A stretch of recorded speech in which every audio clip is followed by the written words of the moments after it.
the passionate fans who are not here today. You're listening to the RPM Podcast. Hello, everybody. Tonight is our 200th episode, and I'm proud to be the opening announcer for that. Uncle Scott's still recuperating from Florida. We have Josh Matthews, the man behind the scenes. Josh, how you doing? I'm front and center tonight. Okay. My back is killing me. Otherwise, I'm good. So. And we have a special guest from Penn Park Racing, Joe Biederman. Joseph is a sponsor of my brother Scott and is a very well-known street stock racer up there. I'm a street stock. I'm getting started in street stocks. I did some factory stock racing, some enduro racing over in Pensy. Welcome to the show, and we're actually going to let you take over from here and see how it goes. That sounds like fun, Tim. I'm excited for that. Well, in true RPM passion, our 200th episode, we were supposed to start at 7 o'clock, and here it is 9:10, and we're starting. So we're right around. Hey, at least we're starting. You know, it's Yes. like a long Saturday night at the track after a 100-lap modified race, where eventually, you know, when you're the last one to run, you eventually get to go. I think he means sportsmen after they wreck and then wreck and then wreck. Depends on the track. So also, I do want to say also in true RPM podcast fashion, Eric Brennan was unable to make it. Scott was unable to make Eric Graham was unable to make it. Let's see. Can we just go down the list? You know, it's funny because we had Nick Rendo show up at the live show, and he's not here. Sam is doing Sam stuff. I mean, I know he's busy. Sam is making like a career and a life, and he's going to do really well for himself, but it just sucks because he's not here. So, yeah. It was good to have us all together last week for the 500. It was good to have everybody there. No, it's been a while. We've been on a bit of a hiatus, and I do want to say, with this being the 200th episode, thank you to everyone that still listens and has stayed with us. I mean, our work schedules and all have been fairly hectic. I know at least through the fall, I was doing 12 or more hour days, and it was just difficult to try to fit this in on top of it. And I'm really happy to be back doing it. The live show went off really well. I mean, it took forever to set up, and you know we of course were late as usual, but the show once it started, we had no technical issues. Everything went really well. Everybody had a good time. I want to say River Rock Restaurant and Marina Bar. They were excellent hosts. I was so happy to be there for them. They seemed to be pretty happy with everything we did. I do need to add a Miller Lite logo somewhere. I don't know, in one of the corners here for them. They did ask for that, but they treated us extremely well. Great people, and I really hope to be back soon doing another show there. I would love. Go ahead, Tim. What a great turnout there! An awesome turnout. It was. We were supposed to have Eric Lean on, but with it being so late, I'm not going to harass him. But we'll get to him maybe next week. But the turnout was amazing, and it was funny because there weren't as many people that I know as there usually are. It was a lot of new faces there, but I mean, it was jam packed. They had all the bars open. They just needed one more bartender in that back corner bar because that was filled up with people. Just didn't have a bartender. But yeah, they were. I mean, it was jam packed until well after the race, and then it finally eased out towards the night, and I was able to finally grab a chair. Well, with that said, Joe, he said there was a lot of new faces there. I think, my opinion was seems to be a theme right now, Tim. Yeah, my theory is when COVID hit, there was nothing live on TV. Everybody was looking for something live, and NASCAR was smart enough to put the computer racing on. And I think a lot of people just watched it because it was something different, other than watching MASH over and over again. And I think they got a lot of new fans, younger kids. It really took off. And not only did it take off, but it's still pretty popular for certain drivers and social media. There are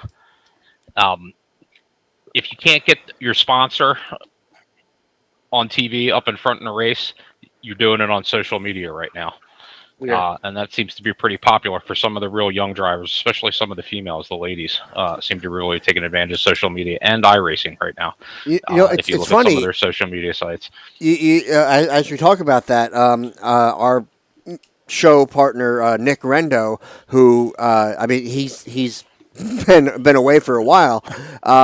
He actually, as we were talking, he had a lot to say on NASCAR when normally he's been a very hardcore F1 fan, and he still is. But he said before the show that he's been following NASCAR way more than he ever has, basically since COVID hit. And he's been more and more into it. So that's why part of why he had so much more to say on it. And it was really great to have him be part of that. And so hopefully we'll have him back again soon. But he's just another example. Somebody that only really cared about Formula One and didn't know anybody but Dale Jr., in NASCAR, to now be following it that closely. Just because like NASCAR took the opportunity to do something during the pandemic and keep things rolling. And it's almost like a new semi-resurgence for them. So I think Joe hit it on the head because a prime example of that is last year Hallie Deegan was most popular driver. And Jim, don't get me wrong, she did very well. But her following on like her Instagram and her Facebook is like through the roof. So that's where her value comes through to sponsors. It's not. I mean, yes, the camera shot, the pans her on the track and stuff like that. But until she starts running up front, she's not getting the TV time, and the camera time. So she's getting value for her, her marketing partners through her social media presence. For what it's worth, it's huge these days. For all the for all of her sponsors that obviously follow the RPM podcast because we're so popular, I don't follow Haley Deegan. I follow Natalie Decker. Decker, same thing, and she's big on the iRacing. If I don't soak up all of the social medias, but I cruise through it here and there when I have time, and she's always iRacing. And you can join her and you can race against her, and that's there's value in that. Especially since thousands of people, not only they join her, but they just I have kids that like to watch other people play video games, and that is a thing. Me too. Me too. That's huge. Yeah, my daughter is a huge. What's he called? I can't think of her name now. Hallie Deegan fan, and she's been wanting a T-shirt. As soon as they go online, they're sold out within minutes, not hours, minutes. They're gone. And my brother Scott and Nancy were down in Florida. I said, "Can you do me a favor? Can you get me a Hallie Deegan shirt?" And they did. They went as far as Nancy. You know Nancy, Joe. She's determined to do something. She's going to do it. She actually tracked down her parents and asked her parents, "Where can we get a T-shirt at?" And they said they were not available. What had happened is she switched from Toyota to Ford, and Ford hasn't wrote off on her new shirt yet. So they're design, I guess, yeah, they're missing out on millions of dollars in merchandise, probably. Merchandise sales are huge these days. It brings in, if you can sell, hundreds of thousands of pieces of merchandise and make a couple bucks each. That's Ford really what they you're got the saying. Most popular driver, and they can't get their shirts out. But I was going to say, what you're telling me is that I should go make black market Haley Deegan shirts and sell them to you and the kids. Oh, I'm sure. How many Ozzy Osbourne concerts have you gone to? And there's guys out front selling bootleg T-shirts. Oh yeah, I have some old Aerosmith bootleg shirts and stuff. When my brother was sponsored by Sony Records, we went to very many Ozfest and Ozzy concerts, and there was more bootleg shirts than there were real shirts. Fell off the truck. I don't know what happened. Yeah. That's right. Well, I mean, you can bootleg anything these days with the technology, the printers, the presses that you can do it. You can make your own shirt if you have the time. That's honestly just not worth it. Tim, why haven't you asked Elliot to make them one? Because he's like Eric Brennan. I'm still waiting for shirts I had done 6 years ago. No Elliot bashing here because I need to get. He needs to do some stuff for me to get started racing this season. I need you better some vinyl cuts. I hope you ordered it last year. Yeah, you might get it before you retire. I'm gonna message him on Facebook right now. It wasn't me. It was. Well, in typical RPM podcast fashion, we're already off topic already. But Yes, we are. So let's. So what did you have to about- eat for the 500? Because this is a food podcast in reality. We'll get to food later. I promise. All right, go ahead, Joe. Okay, so I think we were going to talk about. Josh mentioned it's the 200th show, so that's great. I'm excited to be here to help out with the 200th show. I had fun at the 500. I had to join remotely, unfortunately. I wanted to travel up there and be there live, but I just couldn't make it happen with some other stuff that was going on. So how far of a drive? What'd you say? Yorktown?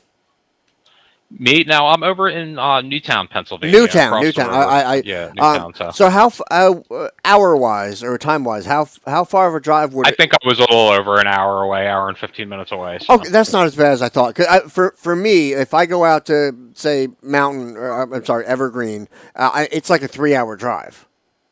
Right. Well, Evergreen is a little past me. So again, would have loved to do it. I'll make the next one. So that being said, let's talk a little bit about speedweeks. I think because that also happened recently.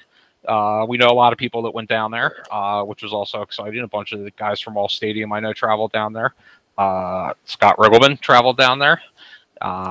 We'll talk about how he did. We'll talk about how some of the other drivers and local drivers did.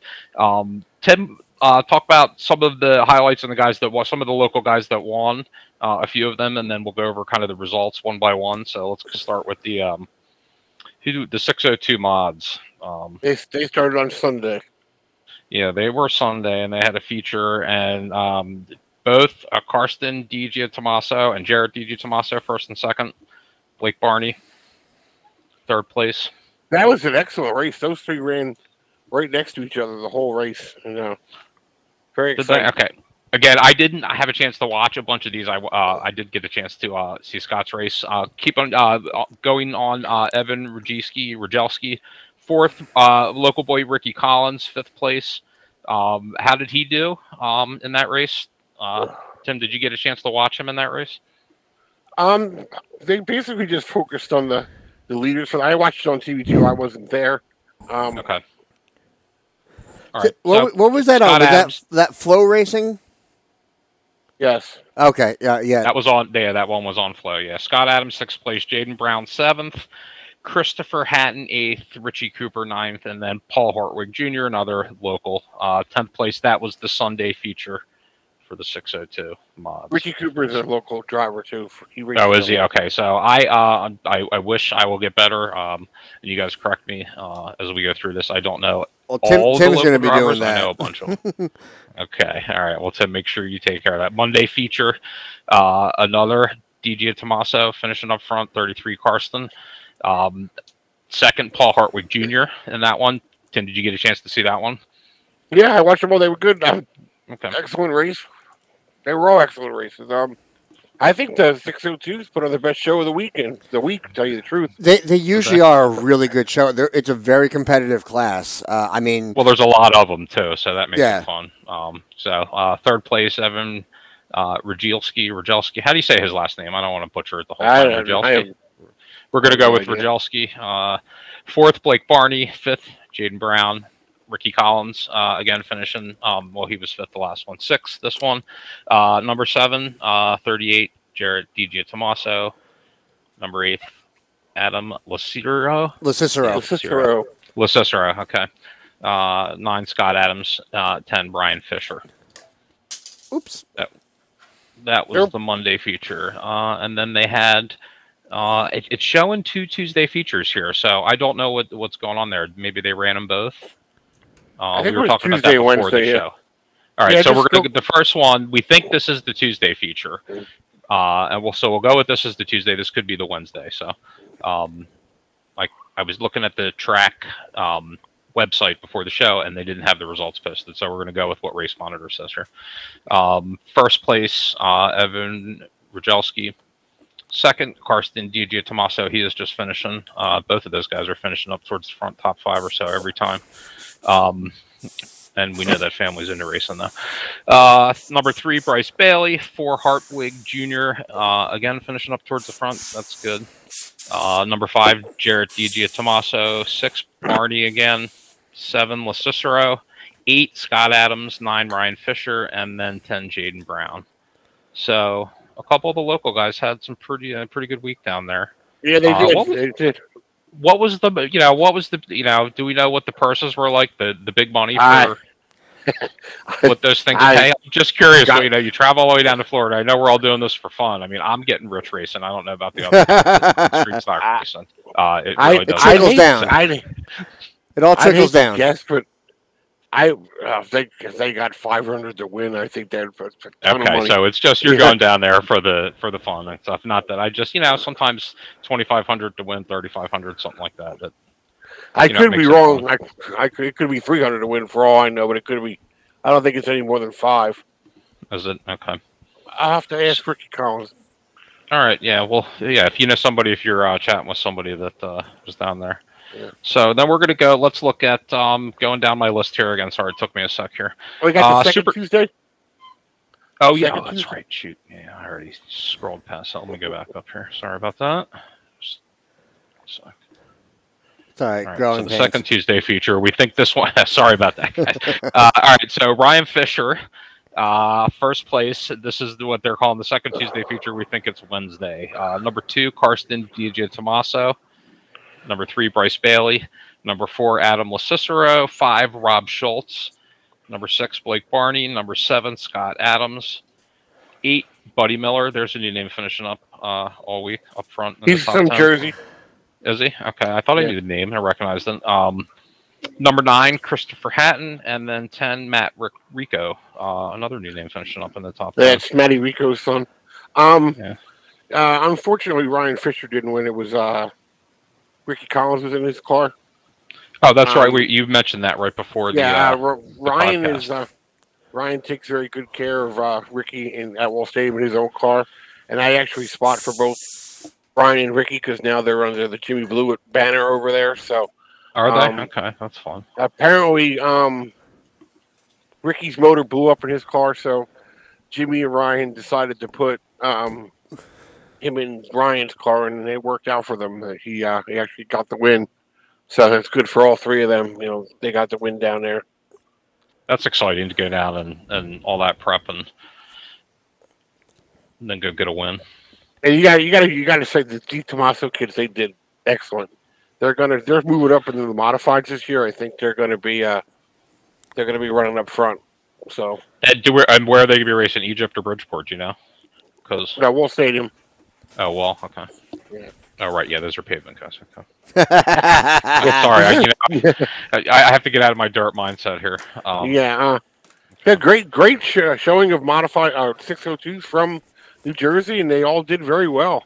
So it's good. Yeah. It's funny because spent a couple of days down there, so a lot of racing. So hopefully, I'm sure there was some part sharing going on and some mutual aid and assistance between the teams as the week wore on. So yes, I'm sure that was fun if you were down there to watch and participate in too. I'm sure there was a lot of work that went on. So congratulations to all those guys down there on a great week. I just love how how much New Jersey gets represented, or Jersey, people that race in Jersey. I know, the Collins live in Pennsylvania as well, and but just this little, not too far from us, so. This little bit of this small area gets so well represented down in Florida. I've also heard there's a lot of racing that goes on up here in the Northeast. Over in Jersey and in Pennsylvania. I know, Josh, you mentioned you have to drive 3.5 hours to Evergreen, but besides Evergreen, there's a whole bunch of tracks. Honing and a ton of them. So there's a lot of racing that goes on in the Northeast. And when it's cold and snowy up here, I think a lot of these racers, they like to go race. And Florida opens up early. And the guys that got to jump on it and their cars are ready, I think they get, down south and have some fun. Well, the other thing that that they say is, New Jersey is. Florida is where people from New Jersey retire to before they go back to retiring to New Jersey. I don't know who says that. You'd be surprised how many blue plates from New Jersey end up down in Florida, and how many Florida plates end up back in New Jersey after they've, yeah. But maybe they came back up for the racing. But yeah. Anyway. So moving on from there. Yeah. Let's continue on before we get off topic again. So let's go super stocks. We know who raced down there. Went down there. Scott's down there doing that. So let's because there was only one race. Let's look at how they qualified real quick. Couple of names we know on this. James Aiden, 29 car, qualified first. Brutch Herdigan, 44 car, second place. The 27 car, local guy, Brian O'Shea, qualified third. Our 7X car, Scott Riggleman, right behind him. Number 5, Steve Metz. Number 37, Steve Metz, qualified fifth. So there's your top 5 qualifiers. That's nice to see. Two of the local boys. Good. Deep here, guys. Good showing up there. Yeah. So I mean, that's Scott. He goes all the way down there. We know what happened last time he went down. That was hugely disappointing. So that was awesome to see him go down, get to run, and good qualifying too. So let's talk about how they finished. 48 car, Justin Spears finished first. Don Duval, number 30 car, finished second. Tim, is that any relation to the local Duvals up here? Jason? Jason was originally from Florida, so it very well may be, but I don't know. I don't know. Okay, that name seems to show up a lot in racing all around, so it might be just a coincidence. So, Doug Saman, third. Butch Herdigan, number 4. David Gould, number 5. John Hodge, number 6. William Hinman, number 7. Gage Spears, 8. Greg Harris, 9. Scott Riggleman in the 7X car, finishing in 10th.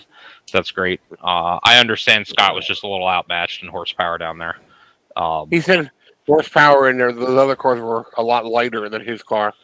Yeah, he took the bruiser down there. I've raced against that car that he took down there a number of times. That car is a tank. It's got the junk in the trunk. It's a fast car. But I guess some of those lighter cars were a little faster than him. But I know he always has fun going down there and doing it. Scott is a true racer. We probably couldn't even count the number of laps that he's turned in his life. We know how many wins he has. He tells us, right, Josh? He tells us. Oh, yeah. No, we'll be here another hour hearing about that. Anyway, we'll schedule a show just for that. How's that? Unfortunately, the O'Shea kid had motor issues in that race. I heard he blowed it up. Yeah. O'Shea did? Oh, yeah. You know what? I was curious about that. I meant to look down the. Let's look. Where did he wind up finishing? Did he? I don't know. On the trailer. Actually, number 11. They're scoring him 11th, right behind Scott. Okay. Okay. So he must have blown up towards the end. Was David Gould? I'm assuming that's related to Rich Gould. It could be. Okay.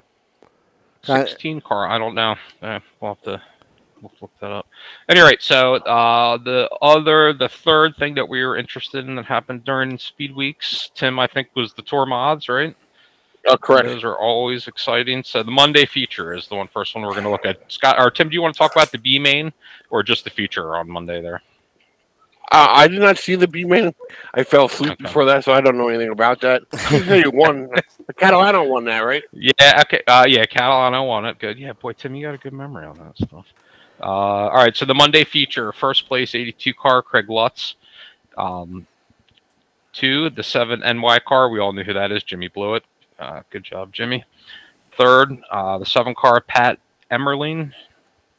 4th place, 16 car, Ron Silk. 5th place, the 55 car. That's interesting. 5th place, 55 car, H. Teddy Hodgden. 6th place, the 50 car, Ronnie Williams. 7, 20M car of Eddie McCarthy. 8th place, the 48 car of Marcello Rufrano. 9 is Brian Robbie. And the 10th is number 49 car, Chris Young. So that's how those guys finished. I don't know a lot of those guys. Were there any besides Jimmy? Were there any local guys in that list there? Eddie McCarthy, 8th. That's an excellent run for him. Jimmy actually had that. That's good. Jimmy actually passed the leader for that race. The yellow came out, and they put Jimmy back to 2nd. I think Jimmy would have won that race if that didn't happen. Unfortunately, they put him back to 2nd, and he could get back around Lutz at the end of that race. So, and if you notice, Matt Hirschman wasn't in that, right? The top 10. No, he was not. And then where was Truex? Where was Tyler? Truex finished in 20th. So I wonder what happened there with him. Yeah. He's Matt supposedly had a tire going down. That's why he didn't finish as well as he did, and that's what gave Jimmy the advantage enough to later on in the week take the point championship. So, well, good. Well, everything, it all happens. Tires seems to always happen. All right, so let's talk about Tuesday. That was just practice and some qualifying, looks like. I know there was a 35-lap feature. Yes. So it looks like Ron Silk, he was your top qualifier. Teddy Hodgson 2nd. And Tom Martino Jr. qualifying 3rd in the 9 car. And then in the feature, Ron Silk finished up front, 1st place. And then there's Matt Hirschman finishing 2nd place in the 60 car, Tim. So looks like he had a better Tuesday than he did Monday.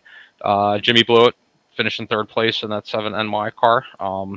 Always a strong car. The wherever the Blewetts go, they're always bringing some nice equipment to races. We see them all over at all the tracks. 4th place, Teddy Hodgson. 5th, Craig Lutz. Number 6th place, Ronnie Williams. 7th, Steven Kopczyk. You guys had it right the first time. Okay, Kopczyk. Okay. 8th, Mike Christopher Jr. 9th, Joey Kuchar. And 10th, Marcelo Rufrano. So let's see, what other names are we looking for here too? Tyler Truex finishing 15th there, so it looks like he probably finished, but just not up front. Tyler Martino? Yeah, I'm looking for him on the list here too. Oh, no, he's 32nd place. Wow. And only ran 3 laps, so he must have pulled off pretty early with some kind of mechanical issue. Obviously, if he only ran a couple laps, that or it was maybe a start and park issue. If you guys probably wrecked. Either wrecked or dropped off. Yeah, I think they were there for the whole deal. So were they? Okay. That was good for Ronnie Silk. That's a new team, a newer team. Ronnie did drive for that guy last year, but they actually have Doug Colby's crew chief there now with them, and that's an all-out effort for the tour this year. So. That's good because it looks like it's paying off if he's finishing up front. Yep, and winning that race. So that's good. That was your Tuesday night for those tour mods. And then looks like Wednesday. What did we do on Wednesday? Wednesday was just some practice, and then the 76 John Blue Memorial Race. Yeah. Okay. So Matt Hirschman finished 1st in that one. Jimmy Blewett 2nd place. That would have been nice for him to win that one, obviously, but he did wind up finishing 2nd there in that 7 NY car. 3rd place, Craig Lutz. 4th, Joey Kuchar. 5th, Patrick Emmerling. 6th, Spencer Davis. 7th, Tyler Ripkema. 8th, Andrew Kraus. Oh, there's a Kraus. Is that one of the locals from Wall and all them? Yes, sir. Yes, yeah. That's the son. The son. I believe he got. He had some bad luck the one night with who ran into him? Who was it, Tim? That was a tour race. That was on the first Sunday. We weren't get to that race after the week. Okay, but who was it that ran into him? Ryan Priest. Oh, my favorite. Priest, huh? My favorite. Josh. Okay, so all right, so that was Kraus in 8th, Teddy Hodgson finishing in 9th, and then J.R. Butuccia. There's a new name finishing up front for the week in 10th place. Well, up front as in top 10, we'll call him. Joey, the 76 lap race is always a very emotional race for a lot of guys from New Jersey. I wish a couple more guys. I bet it is. I've bought and sold race cars, a number of them in the years that I've been racing it, and a number of them have come with those JB3. There's a lot of them there. And we always take care to preserve them when we recolor our cars to tape them up nice and then cut the tape off nice when they're done. So we preserve those JB3 stickers all over when we can as the cars come through and stuff like that. So as much as Jimmy wanted to win, I mean, Matt Hirschman's tough to beat. Matt Hirschman deserves to win that race. Jimmy has won that race, and fortunate enough, I've been able to win that race twice as a spotter, so I know how it feels. Have you really? That's kind of fun for you. So to win that race, it's a tough race to be at, but you want to win it. And if Jimmy can't win it, I'm glad Matt won because Matt and his dad are 100% in what they do too. So I got you. You were spotting for tour mods for your 2 victories there, Tim? Yeah, both with Eric Goodale. Good. For the JB3 race. I do have wins there with Matt Hirschman too, but it wasn't for that race. Wasn't interesting. Good. Okay. All right. So that was the Memorial, the 76 on Wednesday. They had a busy week down there. These guys did. Again, I bet you there was a lot of equipment broken and fixed, and some mutual assistance going on between teams down there. So here's Matt Hirschman on Thursday, winning again. Jimmy Blewett again, second place. There's probably some.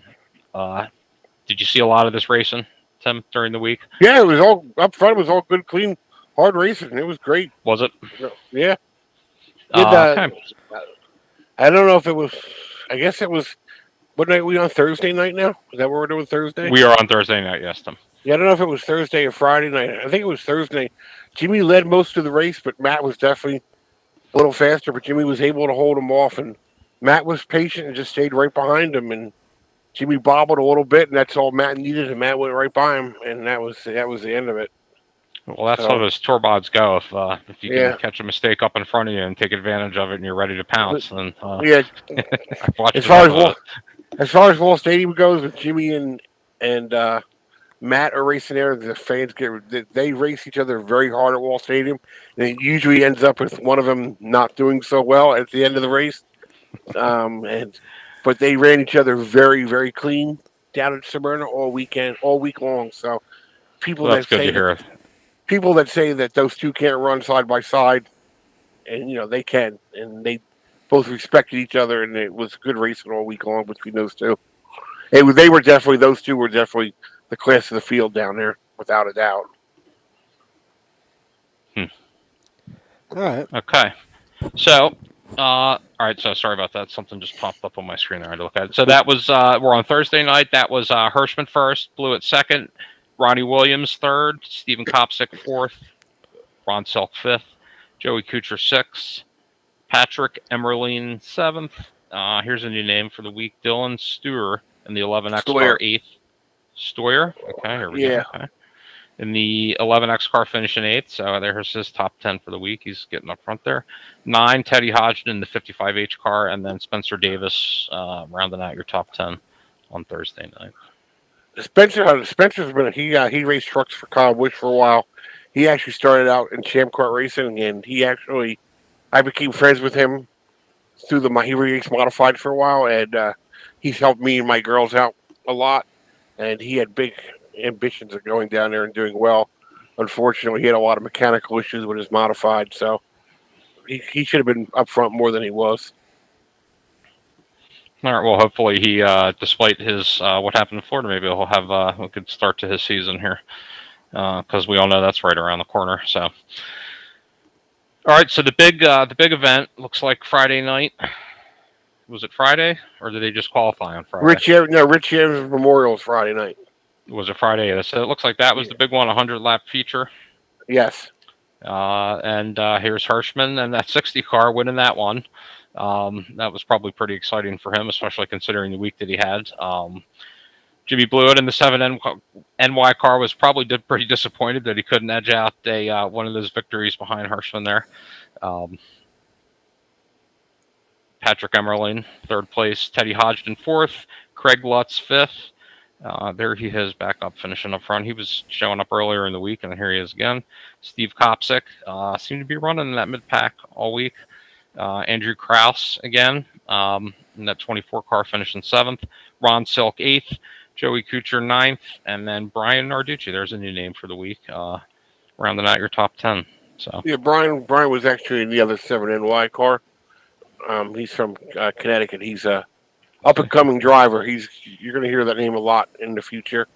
And I was going to say something else. Oh, Andrew Krause ran very well. He actually pitted later on in that race than everybody else, and actually started I guess he was probably 15th to 20th and worked his way back up to 8th or whatever he finished. So he did very well.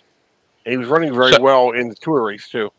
So pit stop, what is there, one pit stop on a 100-lapper to swap tires out, Tim? Is that what that is? Yeah, but it's frozen. You go back out the way you came. Oh, it is? Okay. Yeah. Oh, so is it like at 50 laps they plan it, or? No, it's under a yellow, but okay. If say like if you pitted and 10 guys didn't, then you start 11th. If you were the leader, you pitted. I gotcha. Okay. But it happened that when Matt Hirschman pitted, and it was like the Pied Piper, everybody pitted, so it actually worked out that.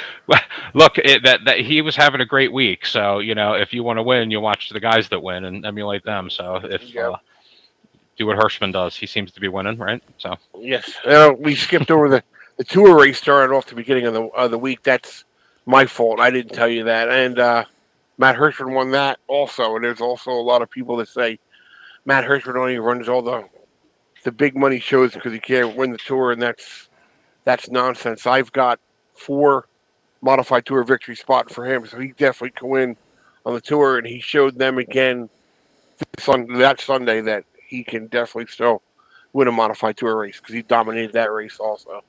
Yeah, I apologize, Tim. There's now, so I'm using.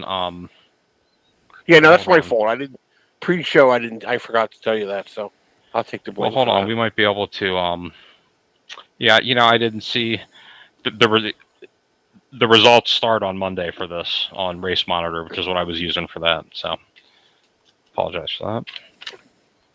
All right, so that was a lot of information to go through. Those guys had a busy week down there. All the teams did, I'm sure. There must have been a lot of racing, and so besides all of the results that we read out, there were a lot of practices and qualifying and heat races.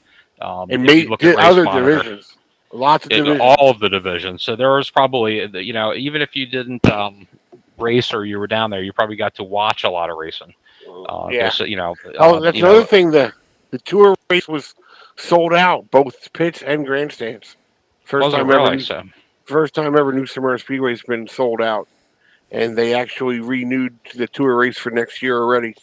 They're going back. So, well, if you look at, obviously that were the car counts looked really, really good. We went through the top 10, but if you those lists were deep in the 20s for some of those races for the car counts, and besides the super stocks and both of those divisions, the 602s and the tour mods we went through. So there were a lot of race cars down there. I didn't see many pictures. I didn't look though of, pit walks or stuff like that, but I'm sure there was a lot of people down there, a lot of people that traveled down. So there was camping, and I think Scott and Nancy stayed at a little house. I think. What is that? What I saw? They found a place where it's like a farm, and the guy's got a little bungalow in the back, and he let Scott keep the race car there, and that's good. That's convenient. So yeah, I think I saw a picture on Facebook of Nancy posted where they were staying. It looked nice and nice. Place that you'd be able to unhook your trailer and come back and it'll still be there. So.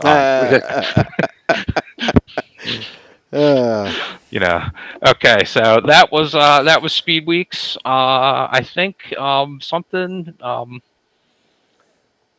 We didn't really talk about Daytona. I think we'll touch on Daytona quickly. I know that we briefly. It was predictable to start. The end was interesting. Scott, real quick, Tim, real quick. What did you think about the race? The Daytona 500. I enjoyed it.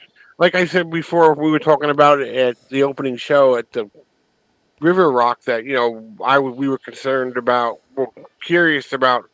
With the new technology, what was going to be the problem? What wasn't? And the 3 that we discussed were the rim, the tire, one single lug nut, the throttle cables, which they had trouble with in the Clash, and then the gearbox under racing conditions, coming on and off pit road. And driving through those gears. Yeah, we were talking about that on the other show. Yeah. Other than I think there was definitely some rim issues, but the other 2 I didn't hear of any problems. So. Those cars are as good as they say they are. So, It's good. Right. Those. Josh, what did you think? Did you get a chance? I know that you were setting up for the show. Did the show? Did you get a chance to actually sit and watch the race, or I didn't get to did watch much of it. I watched some of it. I truly did, but I spent most of my time editing the show that we had just done and trying to get that uploaded and breaking down all the equipment. So I'd watch a few minutes here and there. I mean, it looked, like the parts I saw were a lot of typical Daytona stuff. And then, granted, the crowd made quite a bit of noise whenever anything happened. There were a couple really good saves that we saw. There were a couple, pointless wrecks that you expect. Yeah, I didn't get to follow really any of the technical stuff about whether tire wear or I didn't hear tire wear wasn't a problem at all. There was a couple times they were talking about only putting 2 on. They were just getting such great tire wear. Exactly. I wasn't the very able to... first yellow that came out, that's all they did was they just took outside tires. I remember the first one, which I thought was interesting. When you have that inventory early in the race, usually you see them prepping for the long runs. Right. I didn't get to follow much of that at all. I thought the cars were very stable in the draft. They could stay right with each other. They did talk side drifting a little bit, but I don't think it was as major part as it has been in the past. Okay. The cars were real stable, and we saw typical. I don't think I would call it typical super speedway pack racing. The cars, I think they drove a little better. They weren't so on the edge. They stuck a little better, but they were able to move around. The side drafting was a thing. You saw moving people. There were 2 different ways to move people. There was the Brad Keselowski way, and then there was the other way that all the other drivers did. And they were able to edge up there and just break the guy up, to not dump him.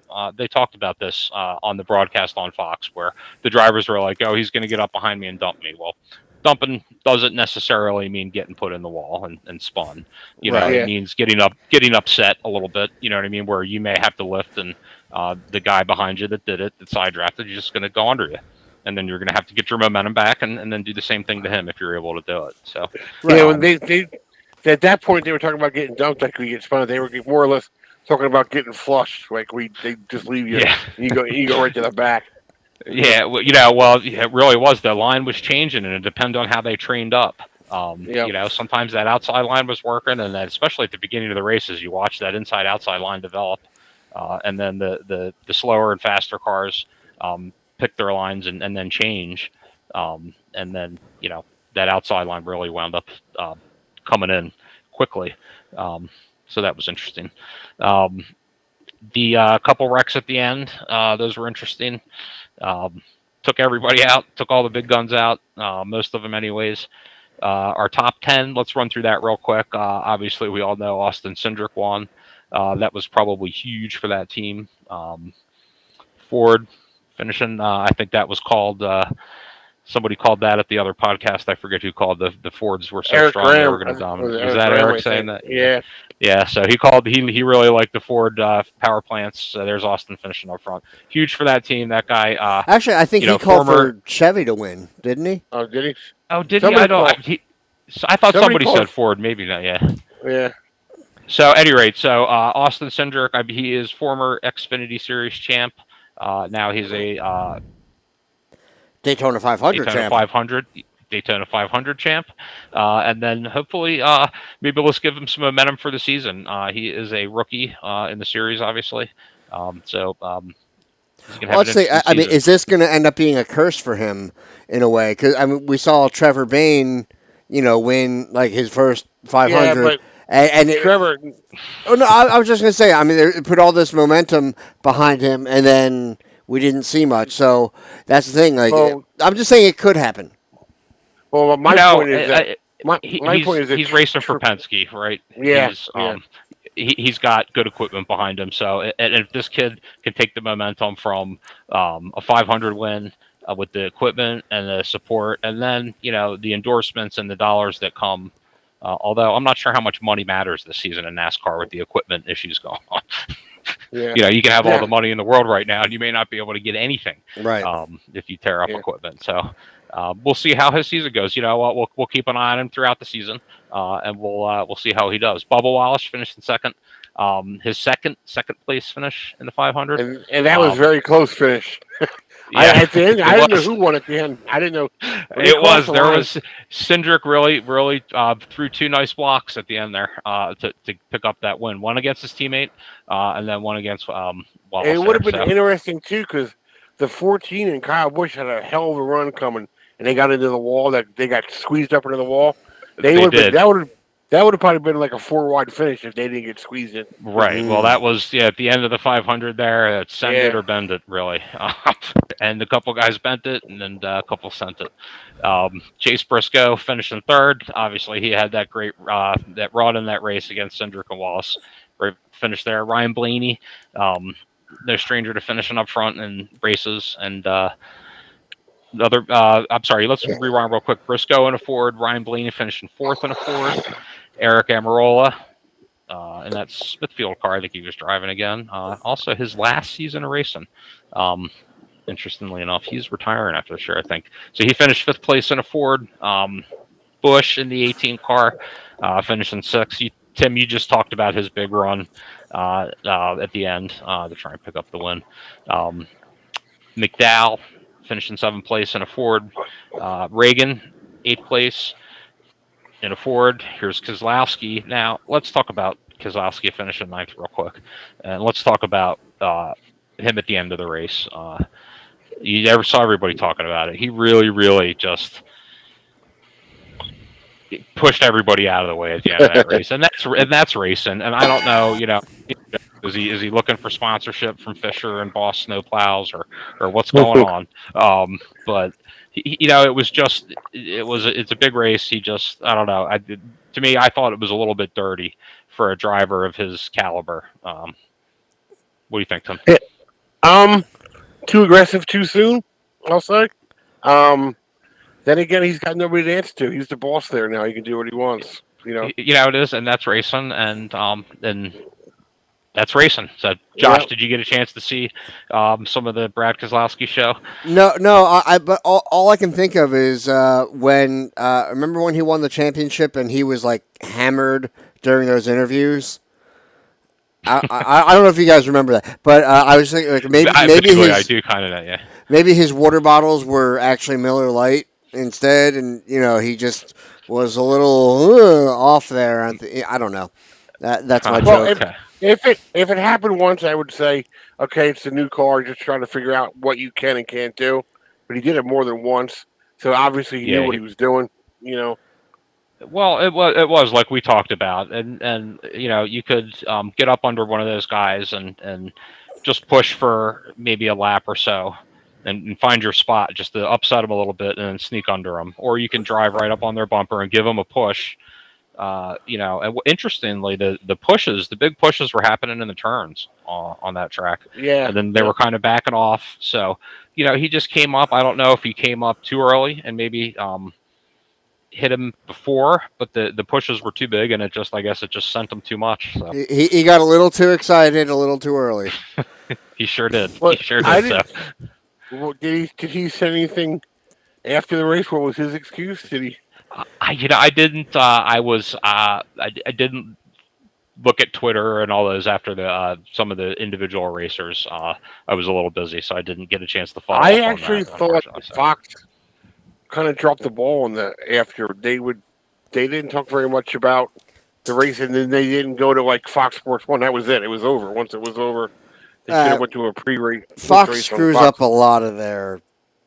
I watch because that's where the race is, but I've seen them drop the ball many times on things like that, and just switching to the wrong frickin' camera. One thing this weekend. Gosh, you better get there and show them what's up. Damn right. I just need to find a couple weeks of vacation time and enough money and the clout to no, I can't do it. So I'll just bitch about it here. Okay, all right. So, anyway, let's finish up. Let's finish up the Daytona 500 here. Let's stay on task. Chase Elliott. Here's a Chevrolet. I'm a Chevy guy. Finishing 10th place. Chase Elliott finished 10th. That was a good run for him. We'll run through 11 through 20 real quick. It's the 500. So Ty Dillon 11th, Daniel Hemrick 12th, Martin Truex Jr. He was having a pretty good race. Just couldn't finish up front there. He had a couple bad luck. I mean, he got involved in one of the incidents, not too terribly, but caught up enough that it definitely affects your day. Yeah. Well, aero's a thing at those tracks, even with the new car. It's weird because it is and it isn't. And because, I mean, we've seen cars with, missing half the front end. As long as you're drafting, you can stay right up there. Right. But when you're out in front... as long as you're not out front, yeah. Yeah, if you're out in front, then you're effed. Well, that's what happened to Kyle Busch. He got in that wreck at the beginning of the race. He could run second, but he couldn't take the lead because he was slow. Because the front end was bent. Yeah. Mm-hmm. That's why you gotta find a way to wreck the guy in front of you. After you draft him right up to the end, wreck him, let him take out all the other cars right behind you, and then you can get the win. It's possible. Hey, look, boy, Josh, that is pretty complex. Here's the thing: if your car's that tore up and you don't have the aero to run up front and you finish behind somebody else, take the second place finish. So you're saying there's a chance? Well, there's a chance, maybe. All right, so continuing on. Here's Corey LaJoie finishing 14th, Landon Castle 15th, Chris Buescher 16, Cody Ware 17, Daniel Suarez 18, the other Busch, Kurt, who is my favorite Busch. We know Tim is a big Kyle fan. And then Cole Custer finishing 20. So what is the theme on the top 20 finish there, guys? What's missing from that top 20 in a word? Josh? Familiar names? I don't know. Veterans, yeah. Familiar names, veterans, yeah. And that was a result of those two crashes that happened towards the end of the race. That took everybody out. A couple of the guys came out early, but wrong place, wrong time. Yeah. Well, what I was going to say is, we got done talking about it. Is this prime? Because what you just said, veterans. To me, this year's Daytona 500 made me feel old because there aren't very many veterans left anymore. Yeah, from our era. See, but even it's not a veteran to me is Joey Logano is a veteran to me. Yeah, point. And Kyle Busch is a veteran. I remember when they were kids. I'm to the point now where I remember when Jeff Gordon was the kid. Now he's the old guy in the broadcast booth. Yep. Okay, well, I just want to make sure, Tim, because my definition of a veteran and yours, they may not be the same when it comes to NASCAR. So, yeah. But but generally, we'll call them, the veterans. And a veteran at this point with NASCAR does not have to be somebody who's older. When I grew up watching NASCAR, there was a point in time until they were 40 years old. Right, when watching it in the 80s, and the 90s and stuff, it was, the young guys started coming in really with the Jeff Gordon and the Tony Stewart era and around that time. But now, I mean, you got, I'm not sure, we should probably, maybe I'll look that up when you guys are talking here in a second. I wonder how young the youngest guy racing in the top series this year is. So, but that's a lot of especially the older NASCAR fans, the ones that are like, it's not what it used to be. I'm not watching anymore. That's the thing. Like, we've seen generations change over as far as drivers and talent. I mean, the veterans that when you want to talk about Bill Elliott, well, I mean, it's his freaking kid is essentially becoming a veteran now. I don't like him, but I mean, it's we got to go by. He's been running a cup for a couple of years. Well, you're right. You're right. So it's a just prime one of the example is that is growing up at Wall Stadium. When I was a kid, I would hear like when Tony Sisco or Gil Hearn would win, they'd be like, "Well, if Tommy Elliott and blah blah blah were still racing, those guys wouldn't be racing."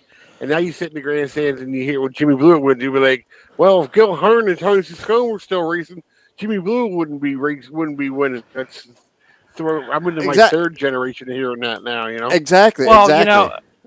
when you have a dynasty like that, you have to expect that the next generations and the next they're going to race, and and they're dynasties when it comes to the racing world, and they're gonna race. They're gonna have the right equipment. They're going to be in the top level series.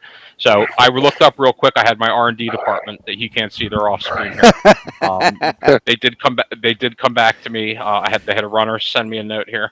Harrison Burton is the youngest driver on the series. And you know what? That's interesting. He had a real good week. He had a real good week. He was fast. He was excited. They interviewed him a couple times, and then he got taken out in one of those wrecks. And the second youngest driver, because we can't just always go with one. The second youngest driver is Kaz Gralla. So I don't know. Is he running full time this year? I don't think. I don't know, but they sure talked about him a lot. He's very well liked in the social, and I wouldn't say social media, but the announcers, radio media you want to call them, they talked him up a lot for some reason. I'll give you an interesting fact. My wife and my wife used to work for the same company that his dad worked for some years ago. So that's interesting. So he's going to be on the next episode, right? Well, I'm trying to use that as my segue into NASCAR. I'm hoping to go right from street stocks in Egypt right down to North Carolina. There, we'll see how that goes. So. It works. couple big wins, couple good interviews, and we'll see how. And boom, you're there, done, sold. I'm there. So that was the 500. Well, in your opinion, what was the best dark horse finish? Well, I think if you remember, we were talking about it. It was the Young Guns for me. I said I like the Young Guns. The car was an equal, not the great equalizer, but an equalizer when it came to money and how some of these cars were running fast before this year. So all of the cars, it was a driver talent thing. Dark horse finish, I'm going to say like a Chase Briscoe. Finish in third place. Who was the guy that was out there that only had one full-time car mechanic at the shop, and the father died and the wife kept the team running? They were talking about that.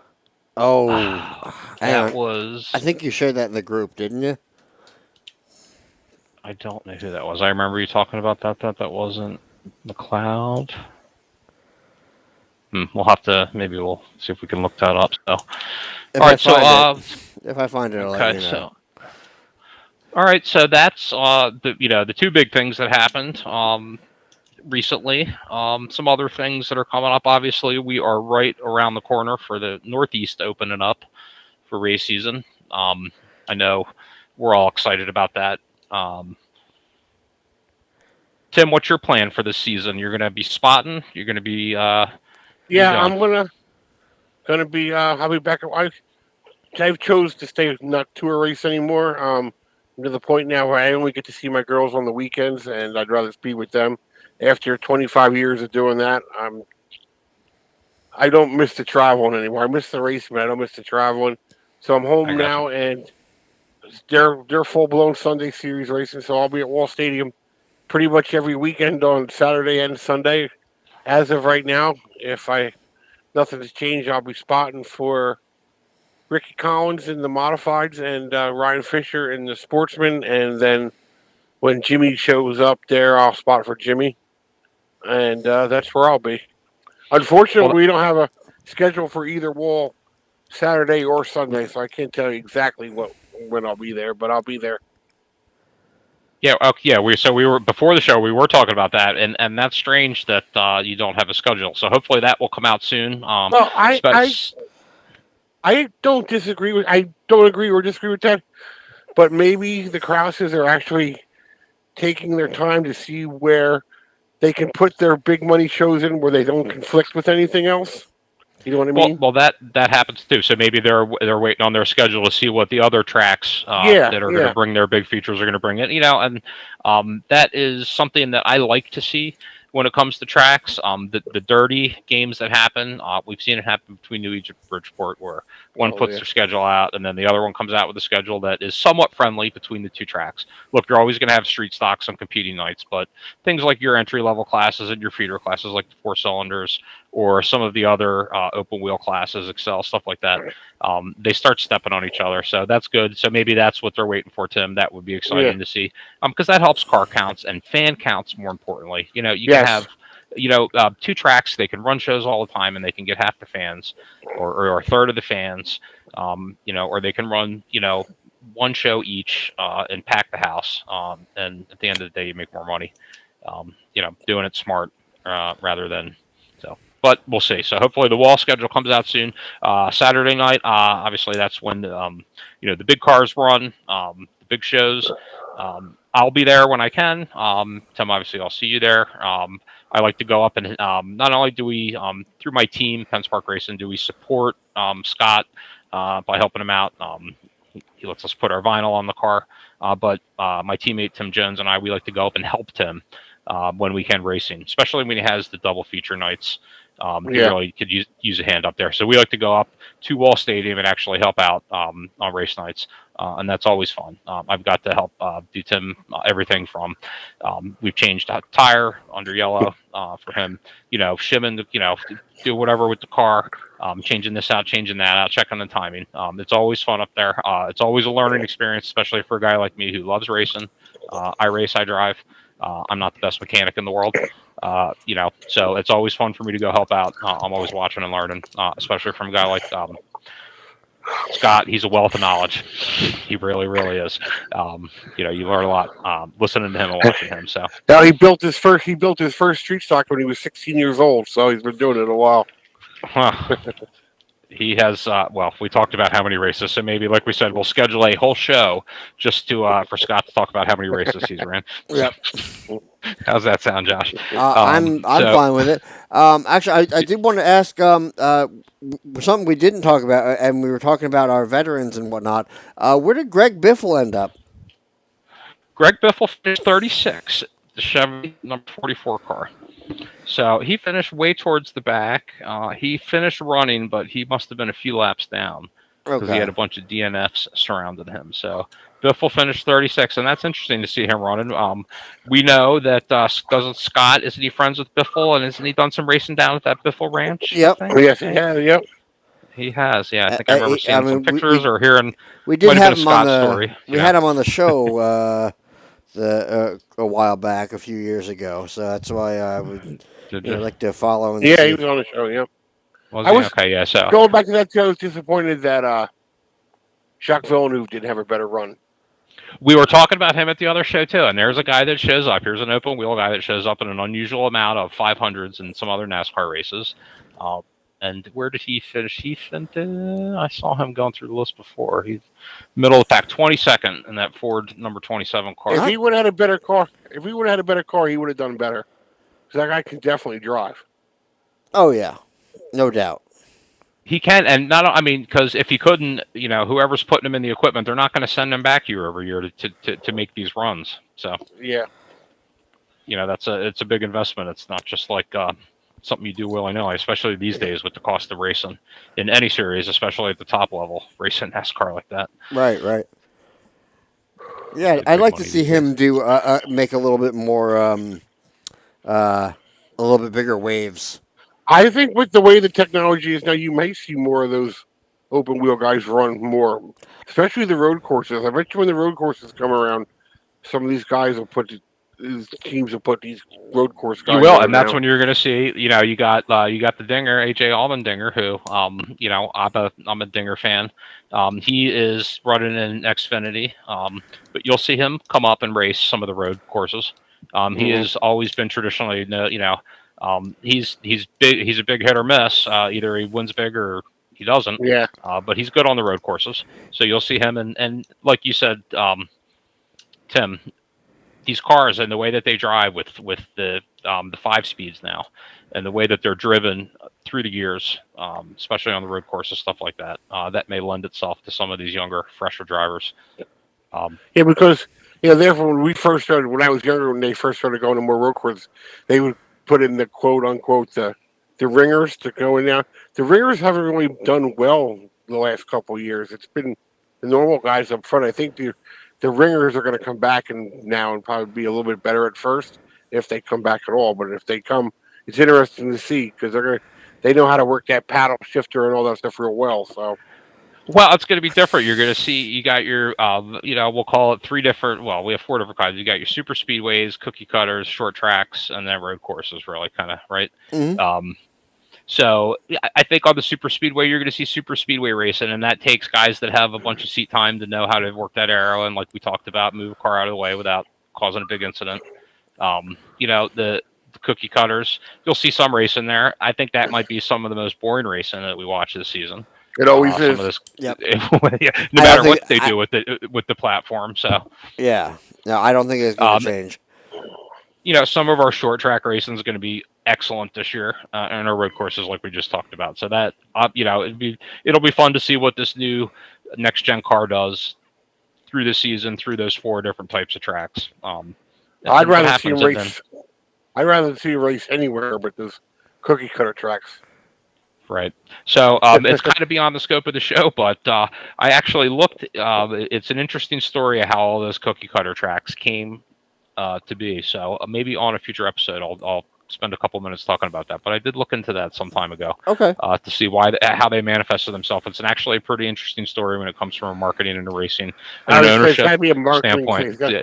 It really is, and it's for people who enjoy it, and I'm going to assume that's the listeners of this podcast. It's an interesting story that doesn't take too long to go over. So maybe we'll talk about that. Well, definitely.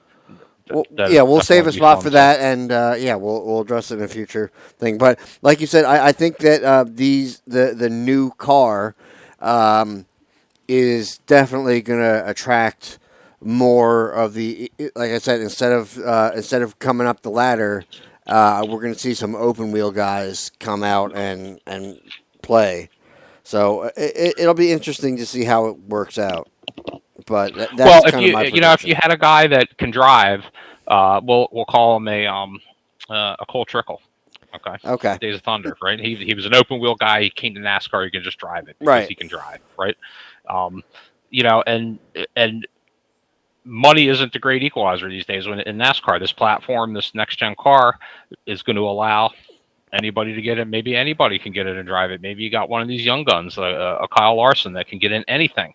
Right. Open wheel, closed wheel, asphalt, dirt, small track, big 5/8, you name it. Kid's on it, he's winning it.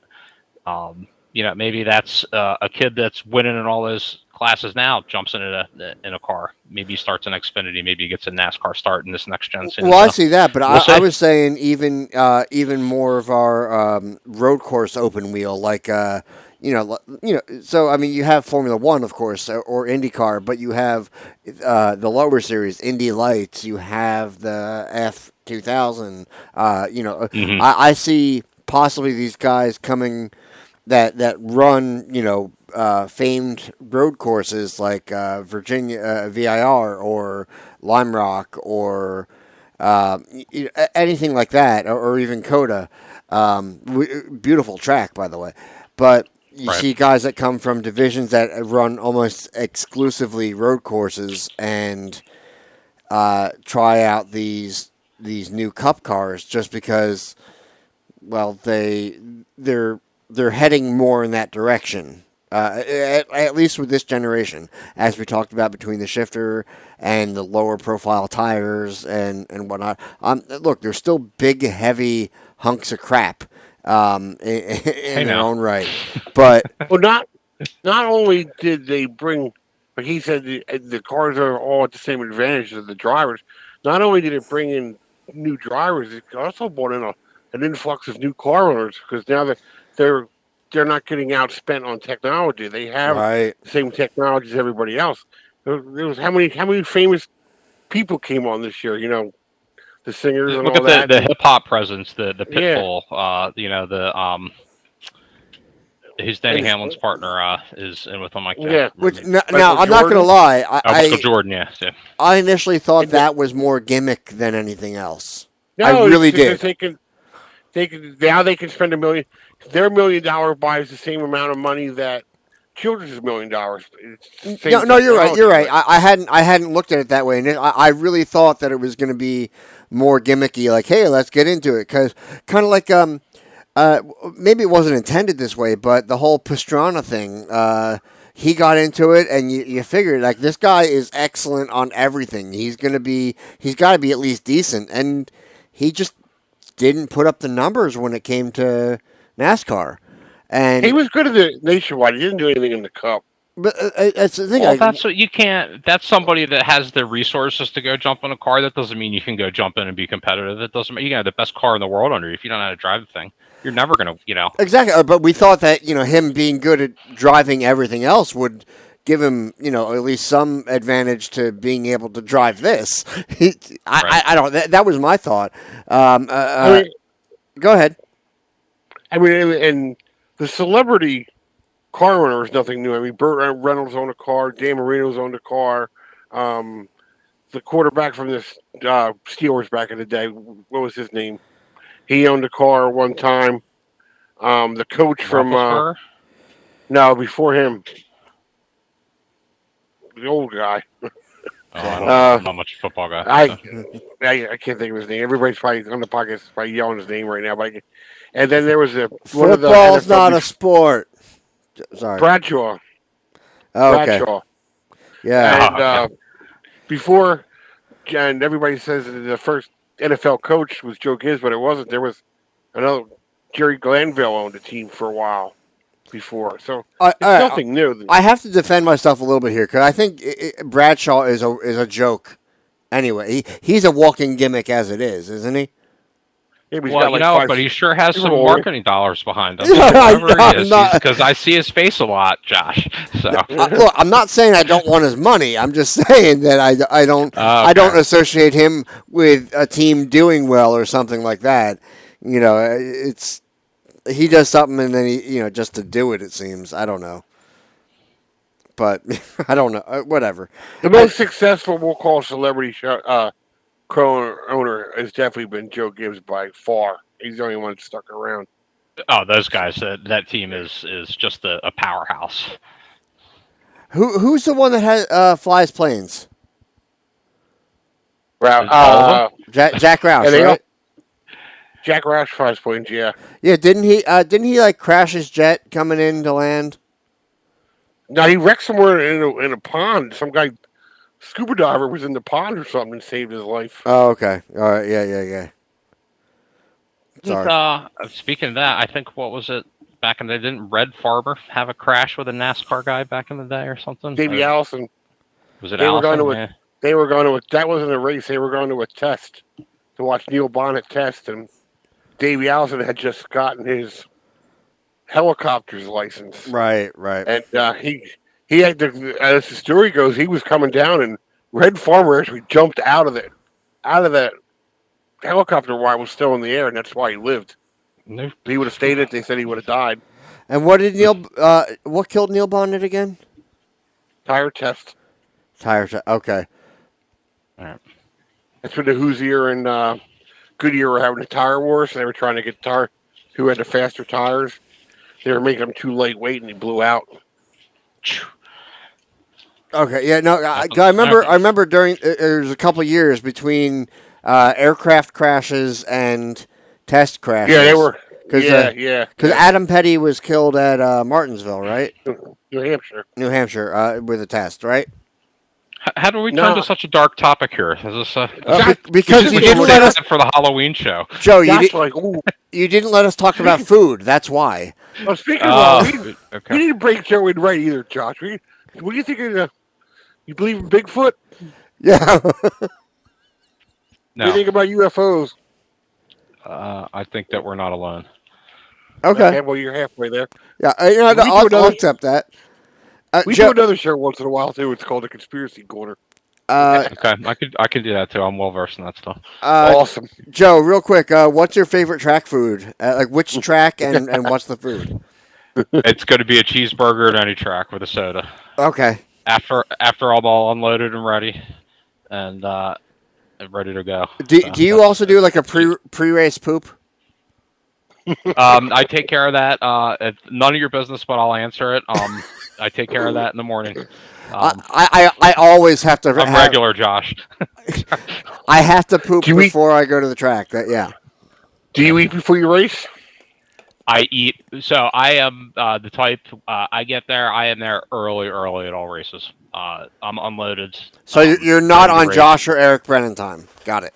No, I'm ready to race. Unloaded. The car's ready. Checked. Pressures. Fueled up. Everything before anybody else gets there. Okay. I don't like to be rushed. This is my 6th year in racing, I guess. And I just like to be ready. So I do eat after the car is ready, unloaded on the ground. I'll go get some food, take a walk around, start saying hello to my friends and helping out people that show up. Okay. So, but yeah, I eat at the track, and it's a cheeseburger. Bridgeport, their variety of food up there is nice these days, so I do like Bridgeport food. And then Wall has good food, especially the different specials they have. You can go up there, and it could be a cup of chili one day. It could be some kind of crazy tots. You never know. So sometimes I just convince myself to go to Wall even on a cold day for the food, even though it's a little bit of a haul for us. But if I need to, if I'm flipping a coin in my head, I always think of the food. And Wall's what, like an hour for you? Yeah, it's a good hour by the time we get there and stuff. So, which isn't too bad. It's an easy hour. It's just right out 195. All right.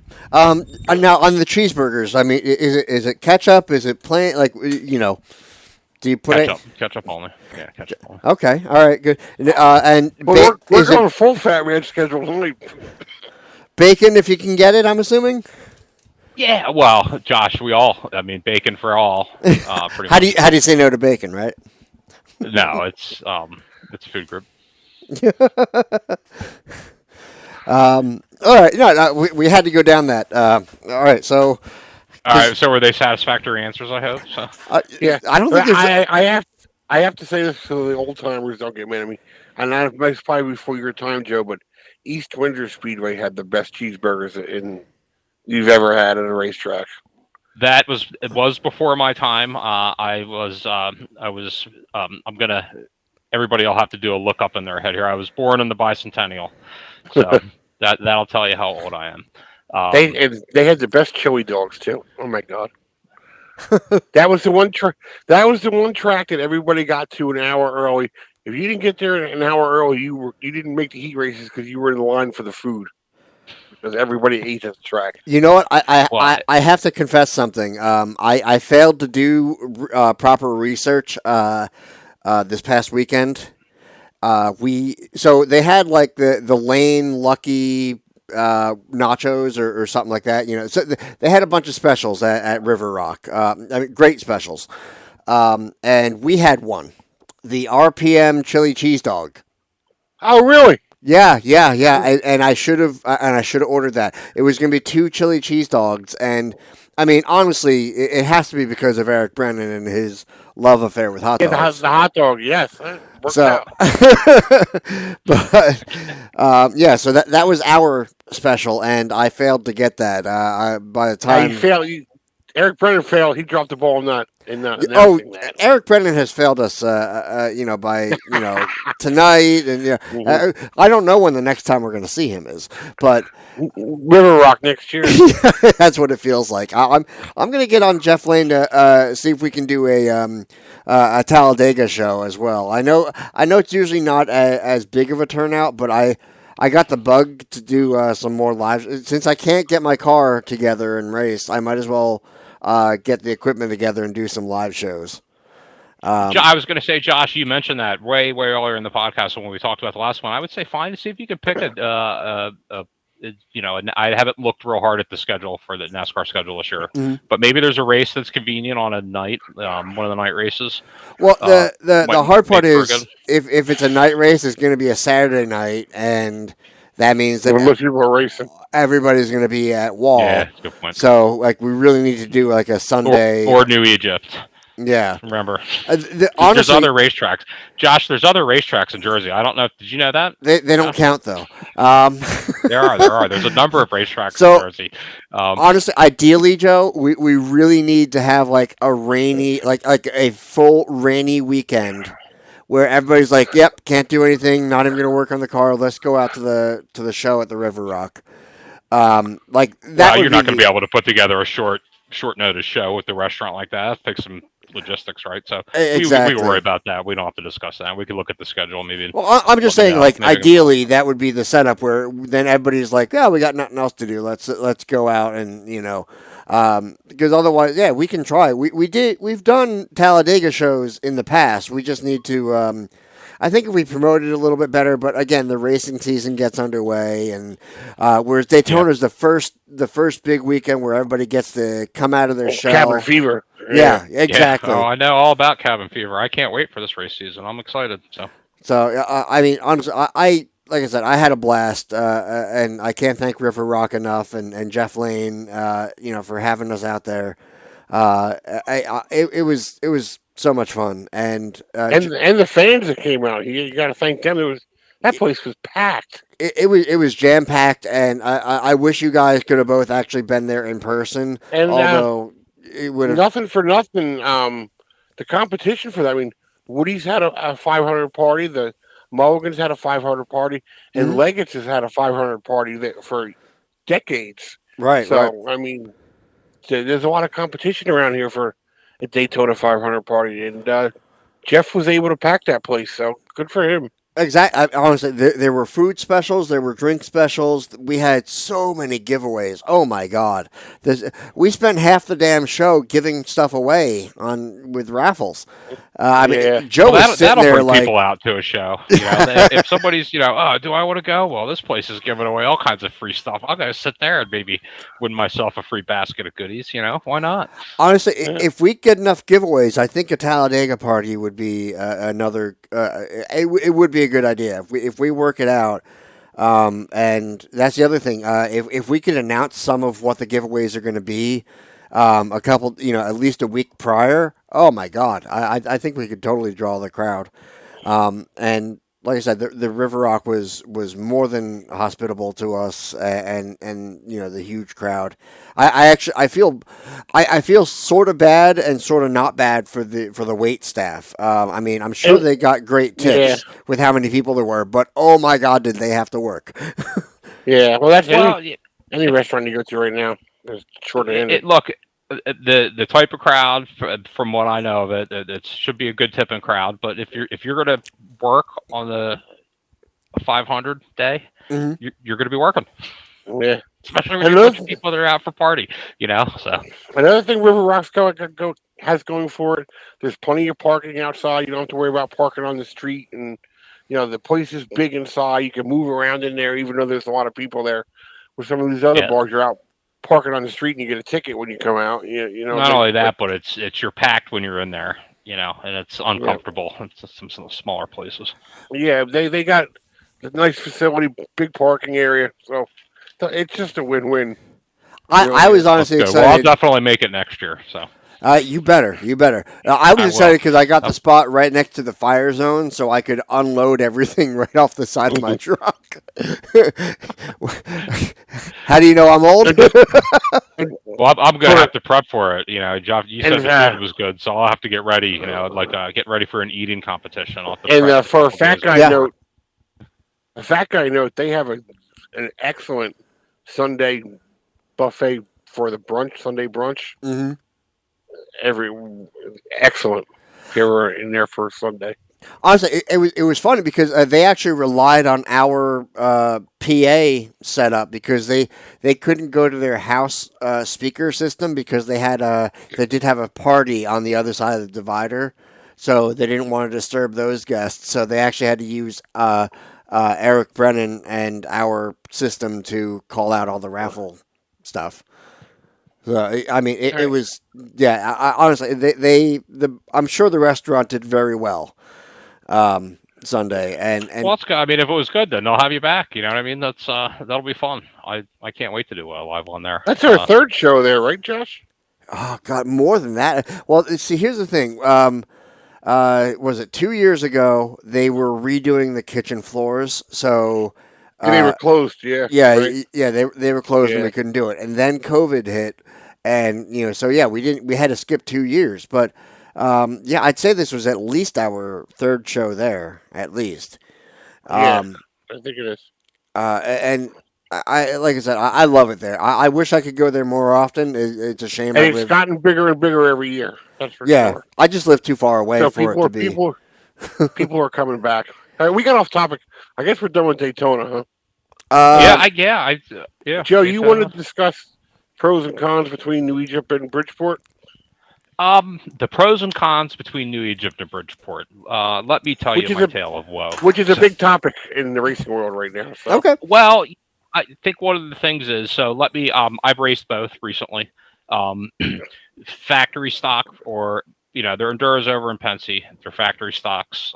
They're untaxed factory stocks over in Jersey. So I've raced recently, since Doug's owned Bridgeport. The last couple tracks that have been there, I did get to race the tiny one. I raced the little one that they cut in a couple years ago, and then I've raced the new single track that's there. I've also raced Egypt in my street stock, and then in my factory stocks as well. Spent time at both, hanging out and helping Lee Allen and Derek Jones and my teammate Tim Jones at Egypt. So I think one of the things right now is we have schedules out for both. They look good. Doug is really making an effort to put Bridgeport on the map. It was on the map before, but he really has some big shows coming this year, like big shows. Super late models are coming this year. That's pretty exciting. They're really not that popular up in the Northeast. You head south of the Mason and Dixon line, they're all over the place. Up here, you see them every once in a while, but we're going to see them at Bridgeport this year, so that's pretty exciting. I honestly, Joe, it is really wild when you think about the Northeast loves their modifieds, and then everywhere else seems This is modified country. I mean, that's what they call it. You're a modified country, man. But then everybody else has just they have this hard on for late models. Well, now, Joe, do you think the new configuration Bridgeport, I mean, they've gotten rave reviews from every division that's been there. Do you think that has a lot to do with these? It's great. Like I said, I've raced on 3 different surf tracks there over the last 5-6 years. It's big for a rookie or maybe a driver with a ton of seat time. It's a little intimidating. I'm not going to lie to you. The first time I got there after the new track was cut in, we all saw Facebook pictures, and as soon as it showed up on some of the satellite feeds and stuff like that. But you don't realize how big that place is till you walk and look at it and realize that you could go sledding down the, coming out of the turns. That's how big and steep it is. So I love it. It's big. It's wide. When you watch racing there, there's contact that goes on, but not a lot. There's a lot of room to make mistakes on that track, and there's a couple different ways to get around that track real fast. Yeah, there's definitely more than one groove. Yes. You watch guys like Lee Allen who rip it, and they're throwing sparks from their right rear bumper on the wall. And then if you watch, guys hugging the bottom. Well, there's a Street Stock Nationals. There was like an IMCA stock car that showed up there last year, a little blue car, and that thing was driving around right on the inside wall.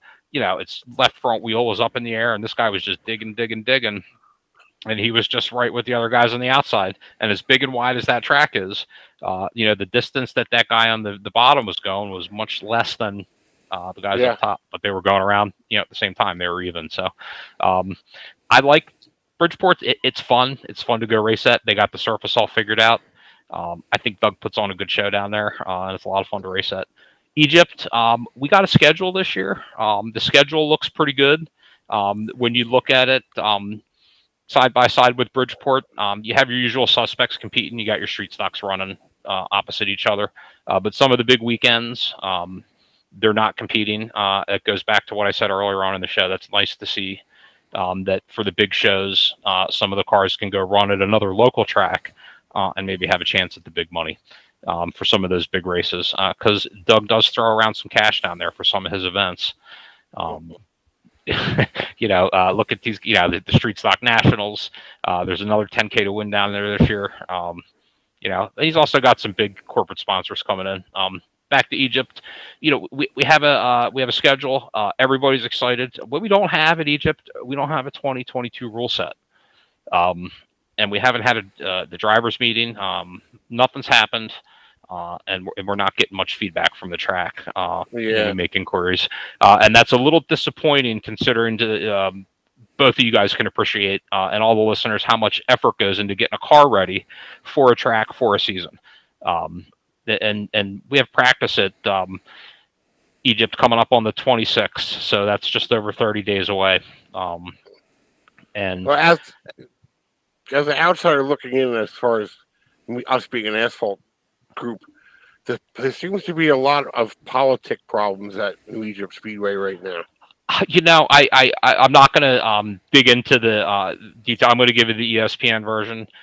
From what I know, Tim, there's ownership and operational issues, and some friction on what one or the other side there, who they want to bring in to do some work at the track.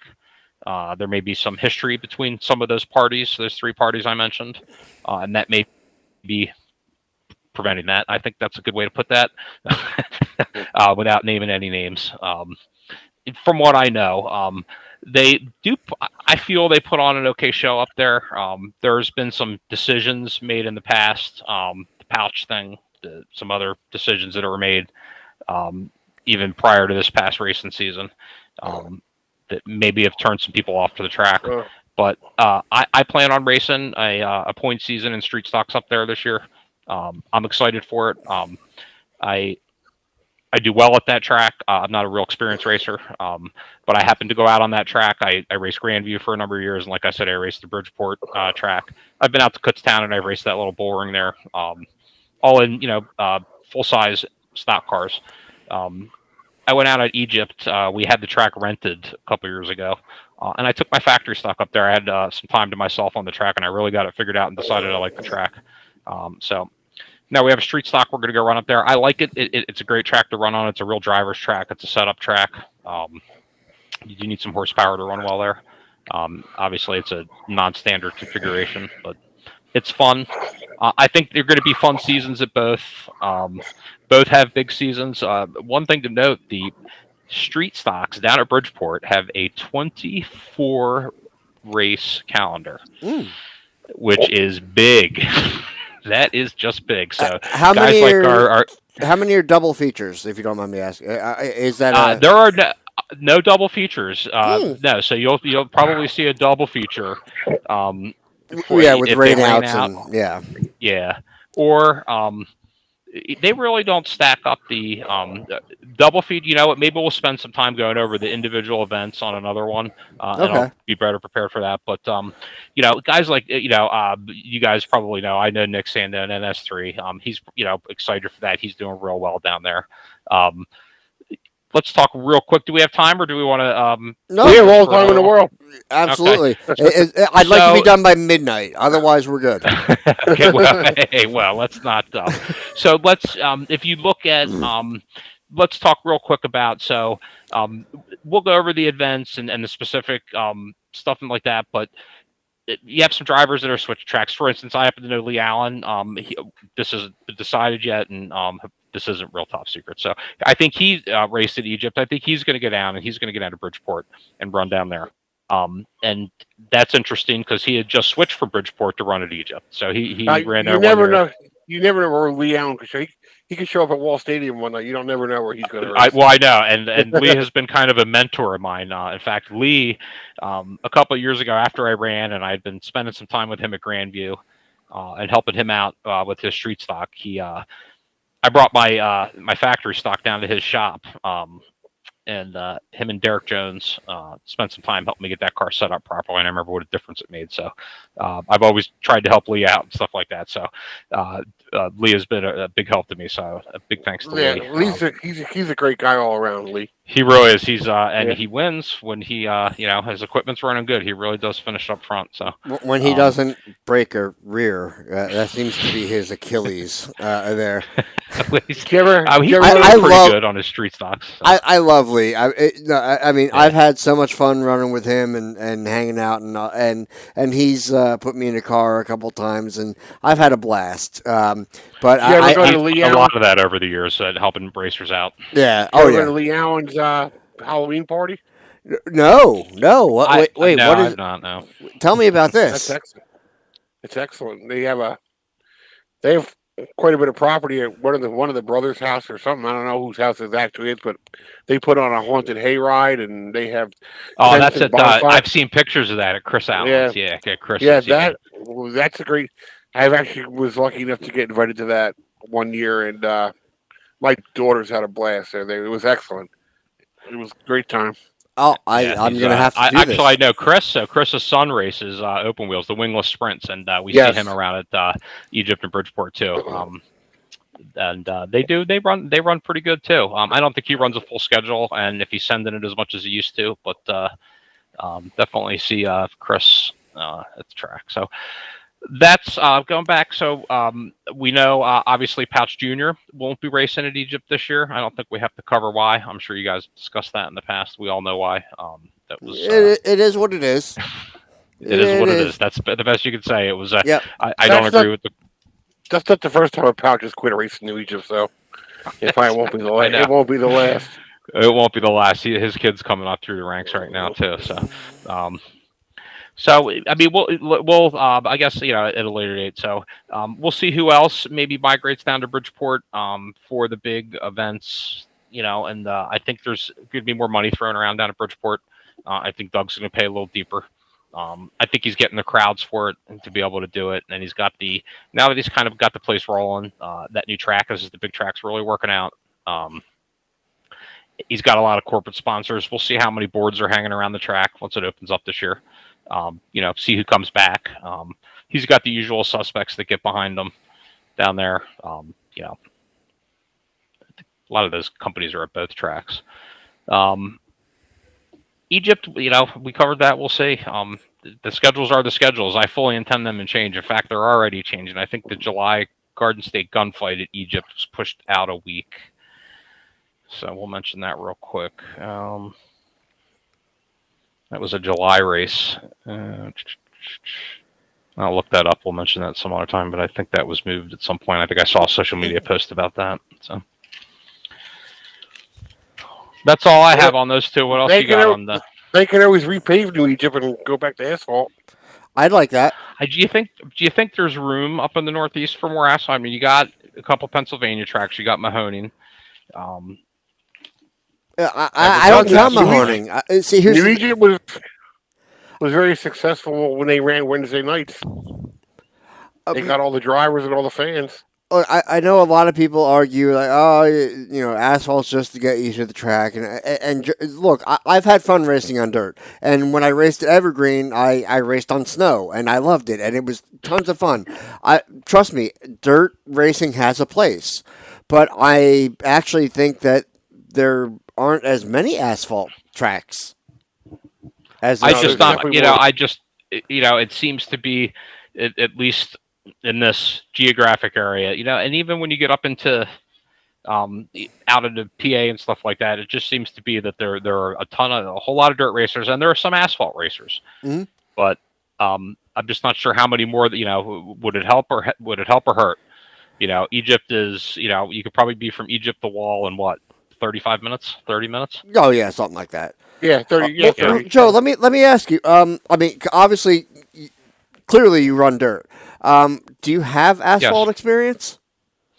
I do have a very limited amount of asphalt experience testing at the Turkey Derby. Okay. some time ago, and we won't discuss that incident. It just didn't end well. I'll tell you the story. I'll tell you the story real quick. It's a quick one. Yeah, you go for it. Kevin Flores, we all know K-Flow, right? Yeah. Our friend K-Flow. Yep. So I met K-Flow through Derek Jones and met him through Scott, too, hanging out at the track. And he and I were kind of knew each other. He called me one day, and I, at the time, had two factory stock cars. I had a nice Monte Carlo, and I had We called her the fat lady, the Caprice. He said, let me borrow your car for a race at Bridgeport. And he's like, if I break it, I buy it. And I said, all right, Derek vouched for you. Come get the car. So I let him borrow my car. He goes down, runs car. The car wasn't very fast, but he had fun doing it. He says, I want you to come out and you can test my car at one of these Turkey Derby test days. I said, that sounds like fun. I go out, first test session. Everything was well. I went out for the second test session, and I don't know what happened. I wasn't doing anything different, but the car wound up in the wall. The damage wasn't bad. It wound up costing a few $100 to fix some parts and a little bit of shop time. Right. K-Flow races out of that real nice shop that some of the other O'Shea and I think those guys race out of Munjo. Steve West shop. Yeah, it's I don't know who owns it, but it's a pretty nice place. I've been there a couple times. So with the resources over at that shop, they were able to get it fixed up for that year. But that's my asphalt limited experience, Josh. I do would like to at some point do more of it. But between my racing, again, full season of street stocks at Egypt, which I think we have like a 13 race season, or 14 maybe. And then helping my teammate out, Tim Jones, who runs a 4-cylinder at Egypt. He has a much tougher season. I think he's like a 16 race season. Okay. I don't have a lot of extra time to race on Saturday nights. So maybe down the road, when I come off dirt, I'll put together a... there's always Turkey Derby. Yeah, there is, and I have extra cars, and there's cars, and we thought about putting my street stock on the track for Turkey Derby this year, but opted against it. We didn't want to do anything to it. We had enough going on in the off season with some motor work and other stuff that we didn't want to have to do anything else. Well, I understand, but we'll put that. Let's we'll put a plan in action, and I need to get back in my car, and you need to get on asphalt, and I just for fun, let's just go out. Maybe we can collab. I have all we have a chassis, like I said, sitting out back, and there's some motors around, so maybe we can do something. All right, we'll collab. I'm up for it. And if they ever allow spotters, we'll get Tim in. Oh, they allow spotters. You just can't get caught with a spotter. You can have a spotter. It's only you can Morse yeah. code. I know. You can flash lasers from the stands. No, I'm kidding. I spotted for 3 dirt car races at Syracuse 3 different times. It's not fun. Oh yeah, I mean you have to be clandestine about it, So. Okay, so that's I guess that's the Jersey tracks. That's my plan. Josh, we talked about my plans for the year. We know what Tim's doing. What are you going to do for this year besides go out to Wall on Saturday nights? Are you going to go anywhere else? What's your? I'm going to hopefully lose 100 pounds. Mm-hmm. Okay, so you won't be eating the Wall food this year. You'll be bringing salads with you and water, right? I don't know if I'm going to go that far. I'm definitely going to try to exercise more and get myself back in shape. I've been through a lot, and I definitely feel like I've fallen off the wagon. So I'm going to try to put my health, or my weight health, that type of health. Josh still has his car, Oh yeah, yeah. Well, he said, we're gonna talk about his car, and we're gonna I'm gonna have to take a ride out and see that racing program. Me and Josh have talked about. We talked many times about just taking it and dropping it off in front of my brother's garage, so he has to work on it. But we haven't gotten that far yet. I'm not opposed to it, honestly. If I can get the frame tweaked back or untweaked, then I can. I'll rebuild the motor. That's fine. It's good enough for enduro racing and stuff. And then I have a little bit of work to do on the cage and XYZ, and then I would have a car. I don't know that I can compete with the factory stocks anymore. I mean, in my opinion, it's gotten out of hand between the tires and the motor builders and this and that. But I could definitely, it happens over and over. But I definitely could go and do some enduros, and I think I'd do fairly well out there running that. So, that's kind of my goal is to do that. And then if I somehow hit the lottery or something, then maybe I'll buy a set of tires and try to run with the factory stocks. Well, hey, Josh, I'm going to tell you if you have back problems, I'm going to encourage you not to go do an enduro racing, especially not a Grandview. That will not help your back. That's a tough track for your back. So Okay, fair enough. Keep that in mind as you plan your return to racing. Right. I was hoping more for Evergreen. It was more my, especially. Oh, that's a nice fun track to go race at too. And yeah, it's not, and they don't. It's a dusty track, but it's fun. Right. I've had some fun there. I mean, I've run there twice, I think, and I had a ton of fun both times. So yeah, I would do that again. Not a problem. I know I know how to get there. It's not a hassle for me. So yeah. Other than it's a long drive. That's it. But I also need to replace the axles on my trailer and get new tires for the trailer and whatever. It's just it's a whole list. And when the money's right and the time is right, yeah, I definitely want to get back through that. It's just it hasn't been right lately. Okay, well let's keep an eye out for when it's right. Yeah, exactly. That sounds like fun. Let's see what we can do. But overall, I haven't forgotten about it. Trust me, I miss it. I want to get back in the seat. I get the itch all the time. I just need to find a way to scratch it. What about rent a race car, Josh? Have you seen those? Honestly, what I've enjoyed doing, and we need to get a group together again to go down to Millville and do the arrive and drive carts. And we have a ton of fun in those carts. We've done some kart outings with some friends and buddies, and those always turn into fun. As long as you keep it clean. Some of those kart places, when there's a little bumping, they don't like that. They don't like it at all. Well, we go down to Millville, and because it's outdoor. You have a lot more room. I'll put it that way. So. I mean, they'll still get on you if it's too bad, but usually we used to tell them, just line us up like this. We don't even tell them anymore. We just file up, double file, and then and on our pace lap, and then we just go for it. And whatever, it's been fine. We haven't gotten, nobody's gotten a bill for any broken parts or whatever.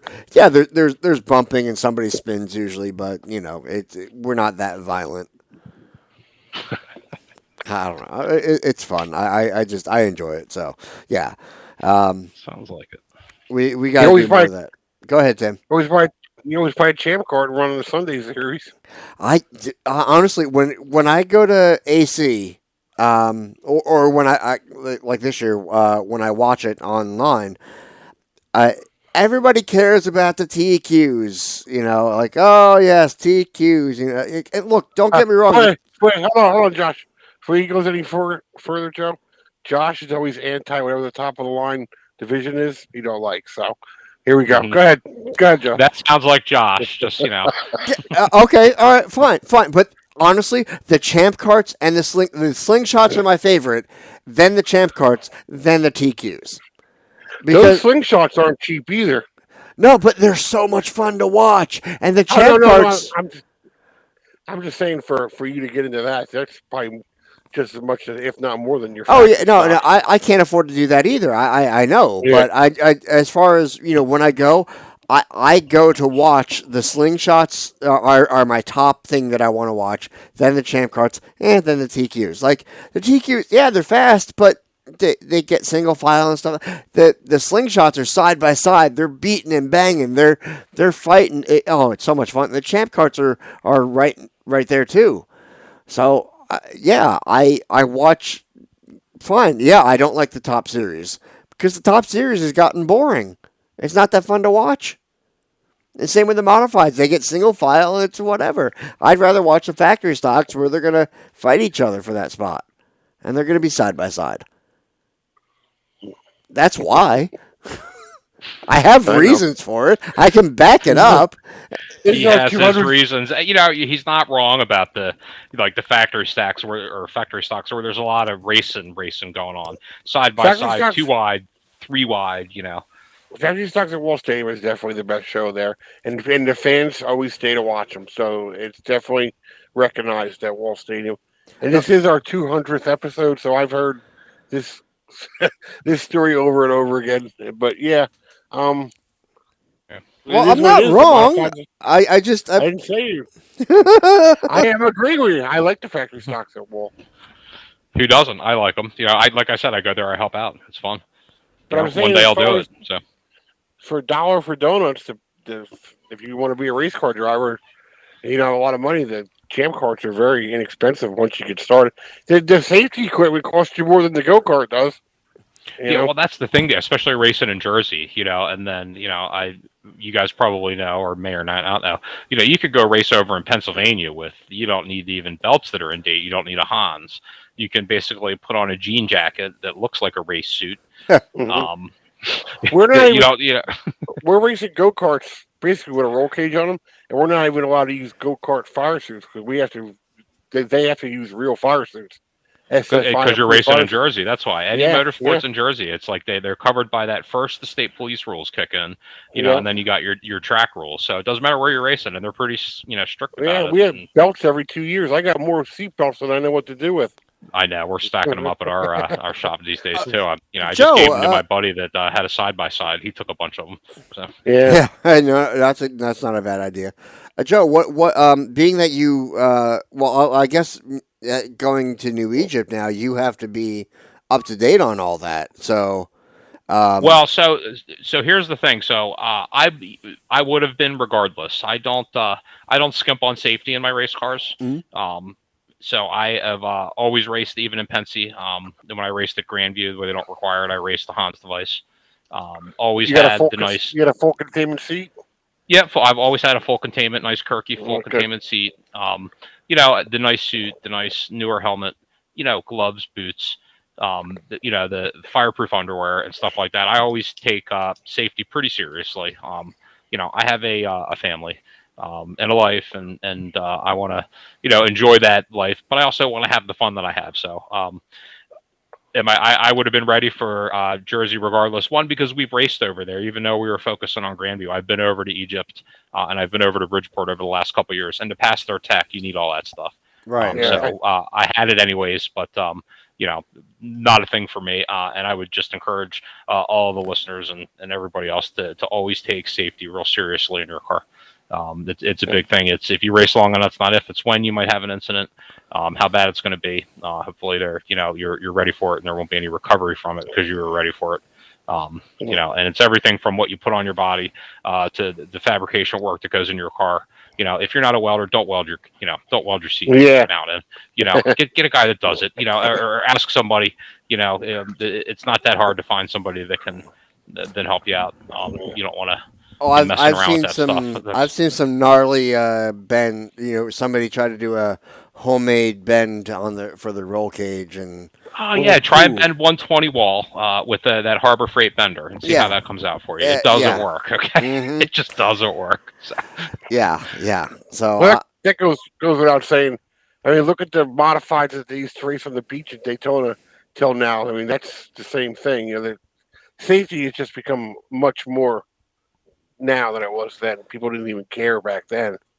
Well, we saw. Yeah, but seeing some of the, I've raced, and been around enough of the pits and stuff. I see the whole gamut of it. I see guys that, over at Grandview, they brought over these super modified 4x4s a couple years ago. These things are like 600 horsepower Jeeps ripping around Grandview. Yeah. Okay. I saw a video of that.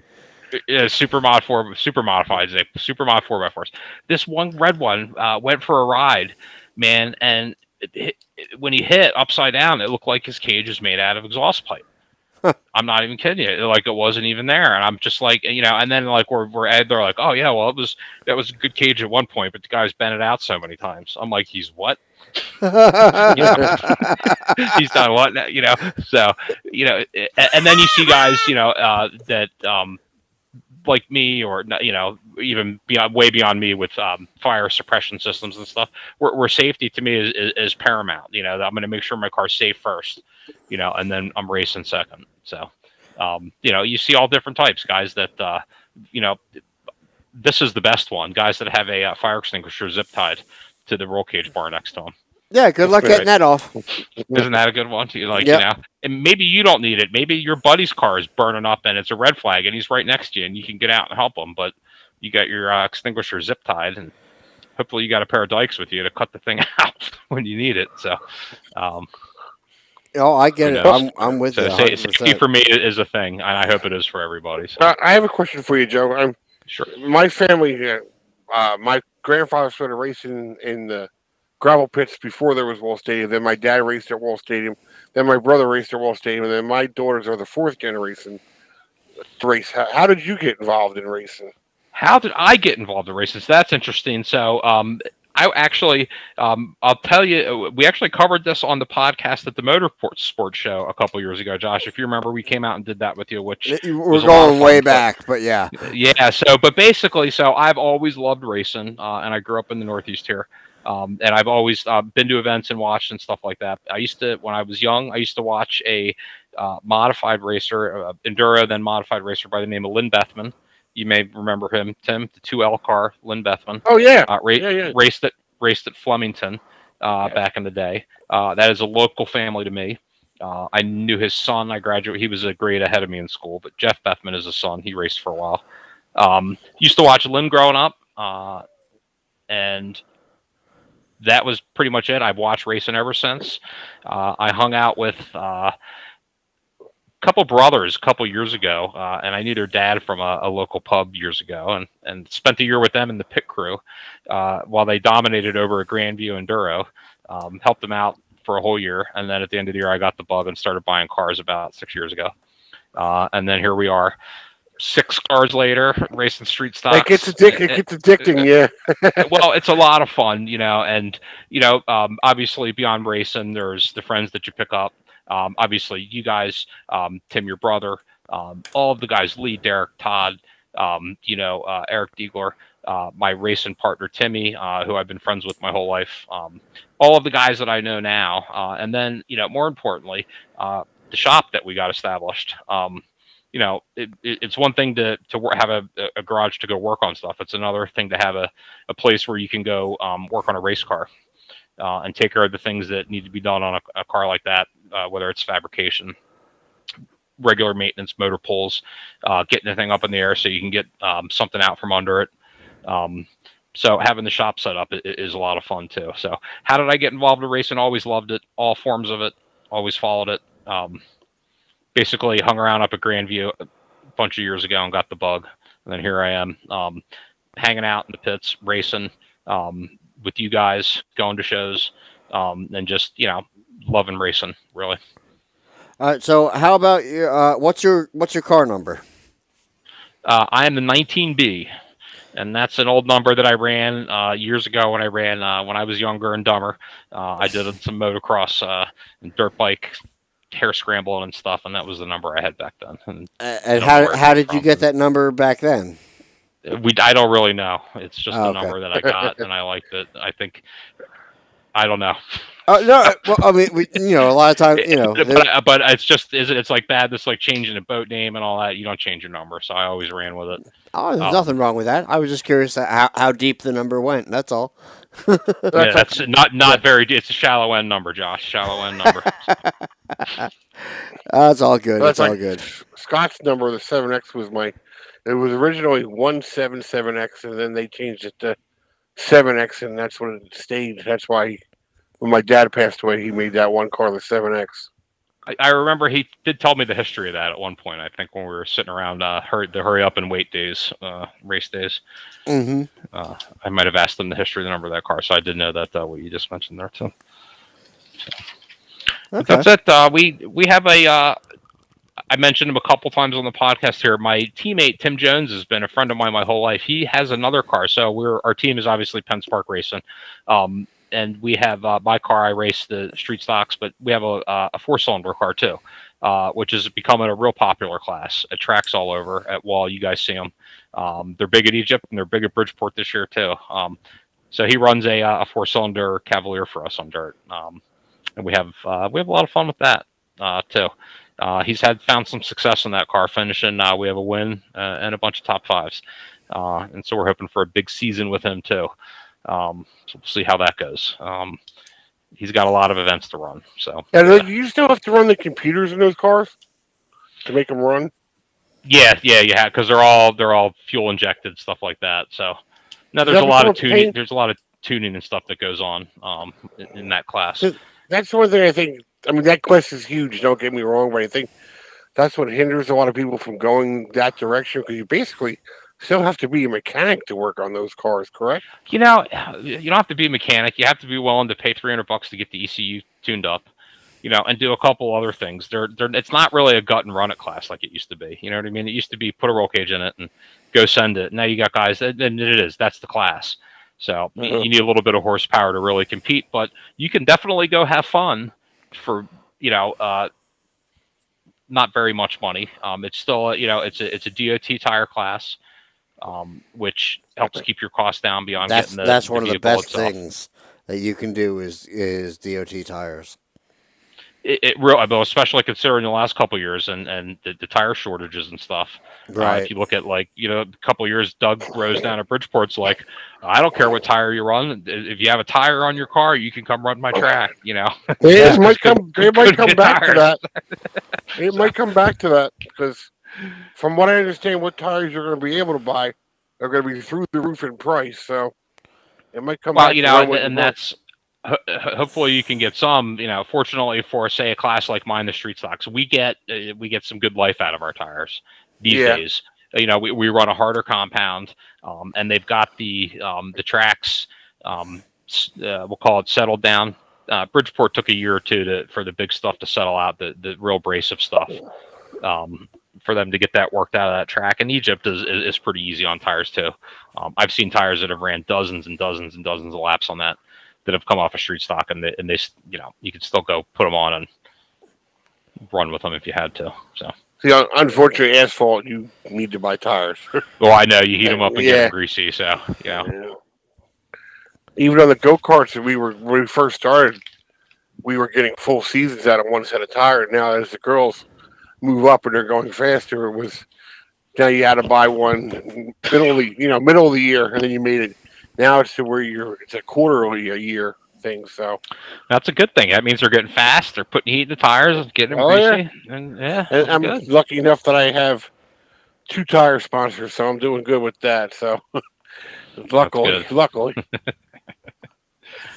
Good. Because they actually went up in price already since last year. Really? Yeah. It's a lose. It's not even race season yet. It's a lose. I'm predicting there's going to be a seatbelt shortage in the go-kart industry, because we only get 2 years to begin with.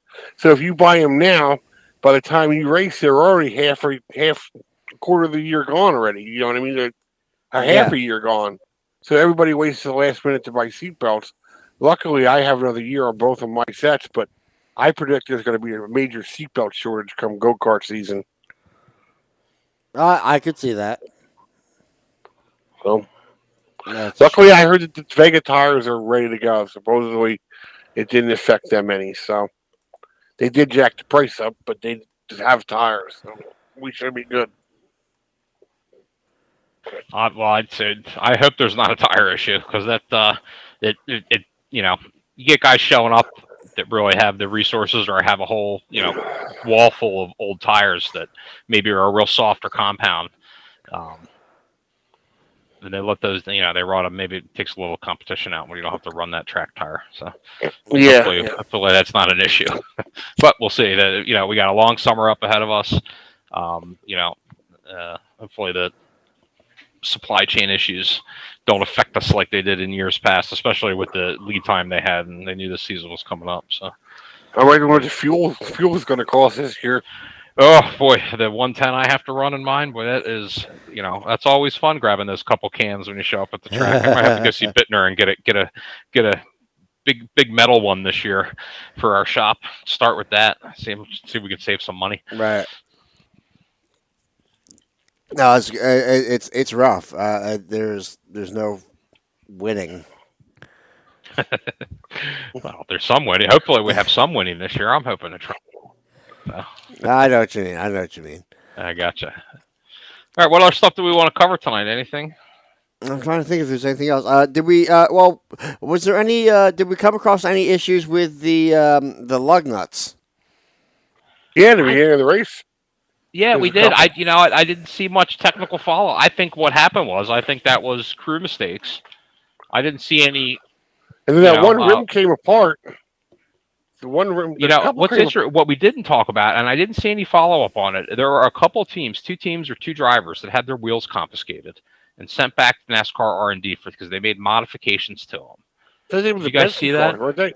They were the Penske cars, right? I heard something, but I didn't get to follow up on it. And then the one wheel fell off during the race, and they said that was a 4-week suspension for the crew chief. If the wheel fell off. No, I didn't see that. They said that over the. You probably couldn't hear it because you were at the River Rock, but I was home, and I heard. And they had 2 wheels come off. The one wheel came off, and the other one broke off. Huh. Okay. All right, so regarding that were the Penske cars, and the update as of yesterday was that the modifications were made because the quality control of the wheels was not good. See, Penske making them better. No shocker there. So, they're probably made in China.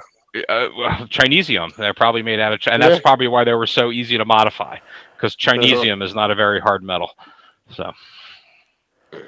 Wow. Yeah, so we'll see how that plays out. So, you guys know as well as I do that modifying parts on NASCAR without it's a no-no. telling them or being approval, that's a no-no. And they come down hard monetarily these days. But like you mentioned a minute ago, the suspensions. Missing a key player from your team, especially on a transition into a new car, could be critical. It's always bad. You know what I mean? But if you lose your crew chief on a platform that you have a 1 race history with, or one points race, I think it hurts.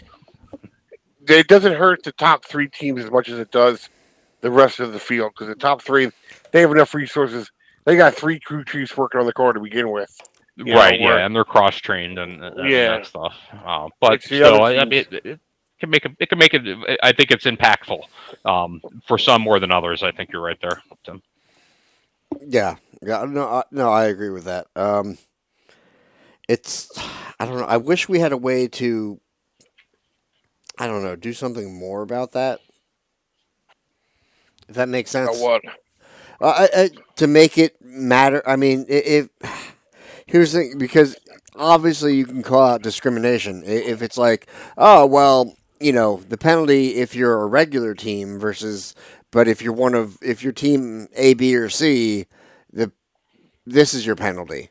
Like, well, no, that's obvious discrimination, but how do you make it level for everybody? Well, the most famous word in NASCAR and at Wall Stadium is the judgment call. They can do what they want at the end of the day. Okay. Well, I mean, Josh, maybe we go medieval. Maybe on some of those more wealthier teams, we maybe cut the hand off of one of their crew members. I'm not opposed to it. I know. I'm just and maybe it's this kind of outside the box thinking that we need to look at to really make it impactful, like you said. So I think it's mandatory if your wheel comes off, no matter who you are. It's 4-week suspension. Right. So. Okay, so that may be in the NASCAR rulebook or something like that. Yeah, that may be just a and then it's obviously it's to me that's pretty severe for a reason. Can't have wheels coming off. One of those things makes it outside up into it's happened in motorsports in the past. We've all seen and remembered over the years. You don't want to wheel up in the crowd. Right. Going 150 miles an hour, it does some damage. So. What do you think about that one car where the engine came out this time? I've a couple over the years, or just even parts raining down. When some of the older chassis in the different series, as these things start tumbling and getting wrapped up with each other, and then tumbling again, they start spewing parts, and it starts raining. Yeah, that. Well, we got a good look at the engine, that's for sure. I was surprised they got it hooked up as quick as they did, because you figure that thing's got to be hotter than hell. But it looks like they threaded the strap right through the intake and, just pulled it off that way. That one cup car at the end of the race when it flipped upside down, you could see the bottom of it. It looked like the bottom of an RC car. I was thinking that way. As soon as I saw that, it's funny that you said that. I saw that. I'm like, boy, look at. There's nothing to that. It's like it looks like it's like you said, an old, cheap road racing RC car. Yeah. Well, honestly, the Teslas, the electric cars are getting more and more like that because there's not really as much. That's the battery bank is basically on the gives it the cells are stored in the what makes up the rigidity of the chassis on the bottom there. And you want to keep them as low as possible, so to prevent any rollover. So but otherwise there's not a whole lot going on down there. It's not like you got to worry about exhaust pipes and this and that. So I was kind of surprised that it was that. I know they're trying to make them more like current cars, but that was a bit of a shock when I first saw it. But I'm not sure what to say. Well, we all saw pictures. We saw liveries. We saw the side-by-sides, the up and downs, that this is the old car, this is the new car. Nobody saw the bottom of the car yet. I mean, it took one of them to go over on its lid for us to see it. So, I think that was news to a lot of people, other than the guys that work on them, Right. and it didn't take long either. And it's unfortunate for that, it's unfortunate for him, but it is what it is. Oh, we learned something. That's for sure. Yeah, we learn something every race. They say, right? Oh, absolutely. And then So, I'm trying to think. What else? We've obviously mentioned the supply shortages and the whole how they're not actually going to keep the Daytona 500 winning car this year. They're going to make a replica of it. That's a fun one, right? Whatever. I don't. Honestly, what are they doing that for? Shortage because of shortage? Yeah. Well, I don't know if it was the shortage or because I think it has more to do with that the teams are limited to the number of chassis that they're given each year. I think it was a combination. This year it was a combination of you can't get enough parts. So I don't disagree with that, but it's just that that's another one of the traditional things that they're taking away that fans really enjoy. Because if you go to Florida in the middle of whenever, there's that Daytona 500 part is open and it's always busy because people are over there to see that car. Who's going to go see a fake car? See, here's the thing. I'm totally fine seeing the car from the previous year. Or even, I guess, even if it's an exact replica, like you said, it's not the exact car. They know it, but a little kid might want to go see it. So, it would be cool if it was a race-driven car, but I'm okay with it being a year behind. It doesn't. I don't get any special hard-on from it being the current year, or I don't know. It's just at that point it doesn't have. It has the history of that one race on it. That's it. It's not a storied car. Oh, this car had, this driver ran this car for 3 seasons. I don't know. It just it doesn't get me all excited. For it to have one race, but it won, and I don't know. I'm fine with it. Again, I also, I don't have the money to, take random vacations to Florida or anything. So, I don't care that much. I've been to Daytona for Christmas lights. I've been to Daytona for fireworks. I've been to Daytona to go into the museum. Oh my God, I've been there so many times. I've been to a couple of the races. The July races I've been to a bunch of. Those were fun for me because they were easy to get to. They weren't too crazy crowded. Other than being July Florida hot, still fun to go watch. Christmas lights are cool. Look, whenever someone tells me that they're going to Florida, I'm like, oh, cool, alligators and old people, have fun. It doesn't get my juices going. I have too much other stuff going on. I don't know, whatever. But yeah, good for them. Look, like I said, I think it's fine. The teams need the cars. We're all. It's not just about money. It's about literally you can't get as many parts right now. So, sure, let them use the car from. Like if it didn't get totaled, and it won the race, great. Let them use it for Talladega. I don't care. Well, that's the thing is, if you saw it today, they have no intention of using that car, going to the museum out west. Okay. Is what I had seen. So obviously, if it's needed down the road with the part shortage, maybe it'll come out of show. But I did see something today that they had no plans on using it, and that might have been on Reddit on NASCAR. Okay. Maybe I'll have to go look and see. But I did see that today. So no intention of racing that car. Ultimately, it doesn't affect me either way. So whether it goes to the museum or not, I'm kind of indifferent to it. Did we have any issues with lug nuts and getting them inspected or anything after the race? I didn't see any big post-race things. So. No. Okay. That's usually what, Tuesday? No, but yeah. Well, it would actually. You're right. It would have come out a lot of that sometime tonight. Yeah. Today. And I looked at NASCAR.com right before we started, and I've been refreshing it just to see if any of these popped up. I don't see anything. So I don't see much news-wise. And then of course, there's other. You got Reddit NASCAR. That was up. I didn't see anything on there. Oh, I did want to. I keep forgetting to mention this, especially now that it's our 200th episode. Feel free, subscribe to us on YouTube if you want. That's where you're watching, or on iTunes or wherever you're listening to it. But YouTube is kind of our big push. And obviously there's the video version of all that, and you can kind of see Tim and Joe up there. See my big ugly mug. But if you could like us on, like our video on YouTube or like our Facebook page, it goes a long way to helping us and getting us recommended more, so that more and more people will see it. Also, if we get 15 likes on this video on YouTube, Tim will do the next episode topless.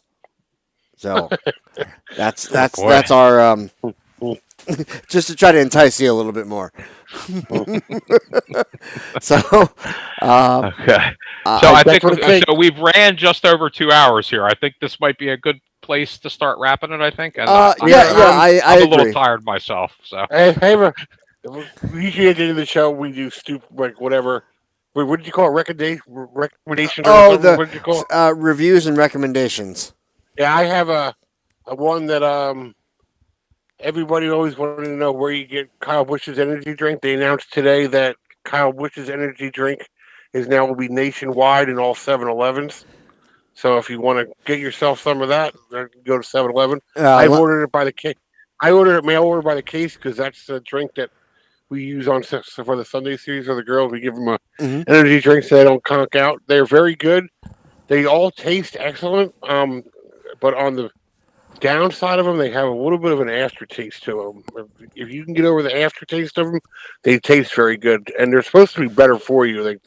They're made with better. They're not made with so many chemicals, but more of a natural stuff. But I don't know about that. I never read the side of the can.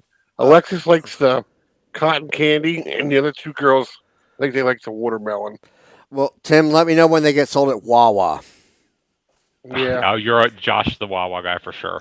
I am all Wawa. I'm not stopping at no 7-Eleven. That's old school and ghetto, right, Josh? Yeah, They are building a brand new 7-Eleven, which might interest you. Where you get off 95 to go to Great Adventure. Okay. Mega complex that they're building there. Okay. They are building a new 7-Eleven in there, and for the old school people from New Egypt Speedway, where the Chicken Holiday used to be, they knocked that all down. That's all gone. Where the Muffler Man used to be by the Great Adventure exit. I know what you're talking about. All right, so I don't have a review or a recommendation. I'm going to go with a quick tech tip. How's that? Does that work for you guys? It's kind of like a recommendation. Can we go with that? This is Joe, tech tips. Linus, watch out. I learned recently. So tell Linus to watch out. When you go from a small block Chevy that had an automatic transmission bolted up to it to a manual transmission, for instance, say you sent your old motor out to the shop that used to use an auto trans, and it comes back and you assemble your team to put it in, you need to make sure that you have a pilot bushing for that new manual trans before you bolt everything up. And we didn't.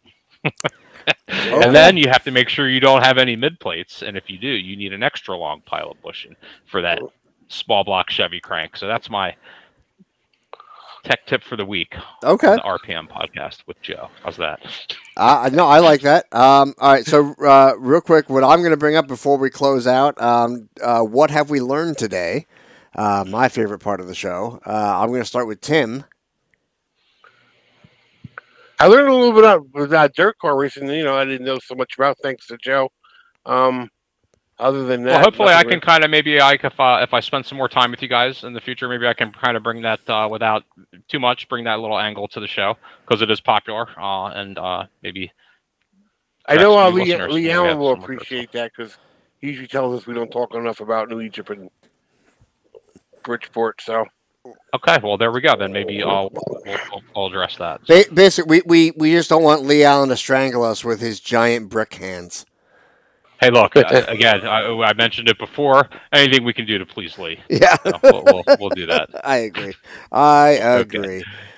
All right, so is that all you learned, Tim? Yeah. All right, Joe, what did you learn today?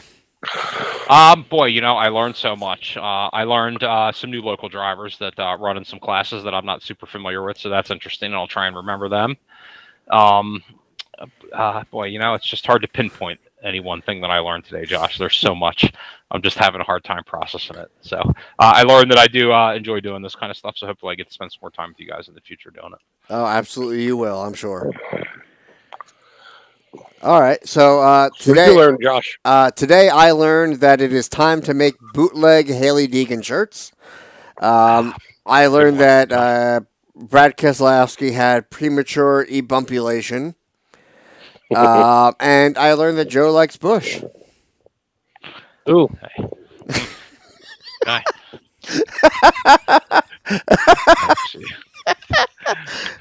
He does. Josh does. Yeah, watch what you say sometimes because Josh does pick up on things like that. Maybe we've all gotten burned with what we say. Oh yeah. Right. Yep.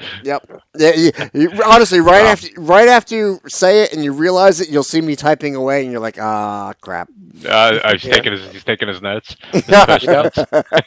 Okay. So yeah, I guess we'll wrap it up. I mean, we have we have a few weeks to go before any local racing starts, but we're going to try to keep up on the NASCAR stuff, and we'll try to keep shows going throughout, and we're hoping to have Scott and Eric Brennan back on as well, and even Eric Graham as well. We're just going to try to get the schedules organized. I know, Joe, it's a tough time of year for you doing taxes and all, so. But I can make some time if you guys let me know when you're doing it. I'll try and make myself available. Oh, Joe, you are more than welcome. This has honestly been a great episode so far. So honestly, yeah, we're going to keep you in the loop on our group chat, and you're welcome to be part of this at any time. So I'll let you handle closing it out. Well, and with that said, we haven't been on in a while, and it's always we lose a lot of listeners when we're not on during. We gotta work our way back up. There's gonna be a little bit, people know we're back on, and I apologize to the people that ask me all the time. It's been a rough winter. Scott's been really super busy. Josh hasn't been up to snuff with his health here for a while, and everybody's got something they got to do. It's tough to get together on these nights, and hopefully we can start doing it again on a regular basis. And I do get a lot of emails and texts, we do, believe it or not, do have a little bit of a following that do want to hear the show every week, and it's been a while. So it actually took me a long time to figure out how to log back on. It's been so long. So other than that, I'm also currently banned on Facebook, so I can go on and see stuff. I can't post anything. Yeah, I know. Facebook jail, huh? Boy. Oh yeah, it was a 30-day jail sentence too. So. Ooh. Yeah, felon. Yeah. Facebook felon. You're just not just like a misdemeanor guy. I quoted. I paraphrased Bender from Futurama, and that's what did me in this time. So. Wow. I mean, Bender says things like "buy a bullet and rent a gun." I mean, so it depends on what you paraphrase. So. Yeah, no, you're right. It is what it is. So either way, we're back here. So we're gonna keep this going. So let's close this out, and I'm gonna post this and get it out to everybody, and we'll do another show hopefully in a week or so. Sounds good. Thanks for having me, guys. I appreciate it. It was a lot of fun. Talk to you guys soon. All right, good night, everybody. This was the 200th episode, and don't forget to wash your hands and go to Wall Stadium. Yeah, we'll see you soon.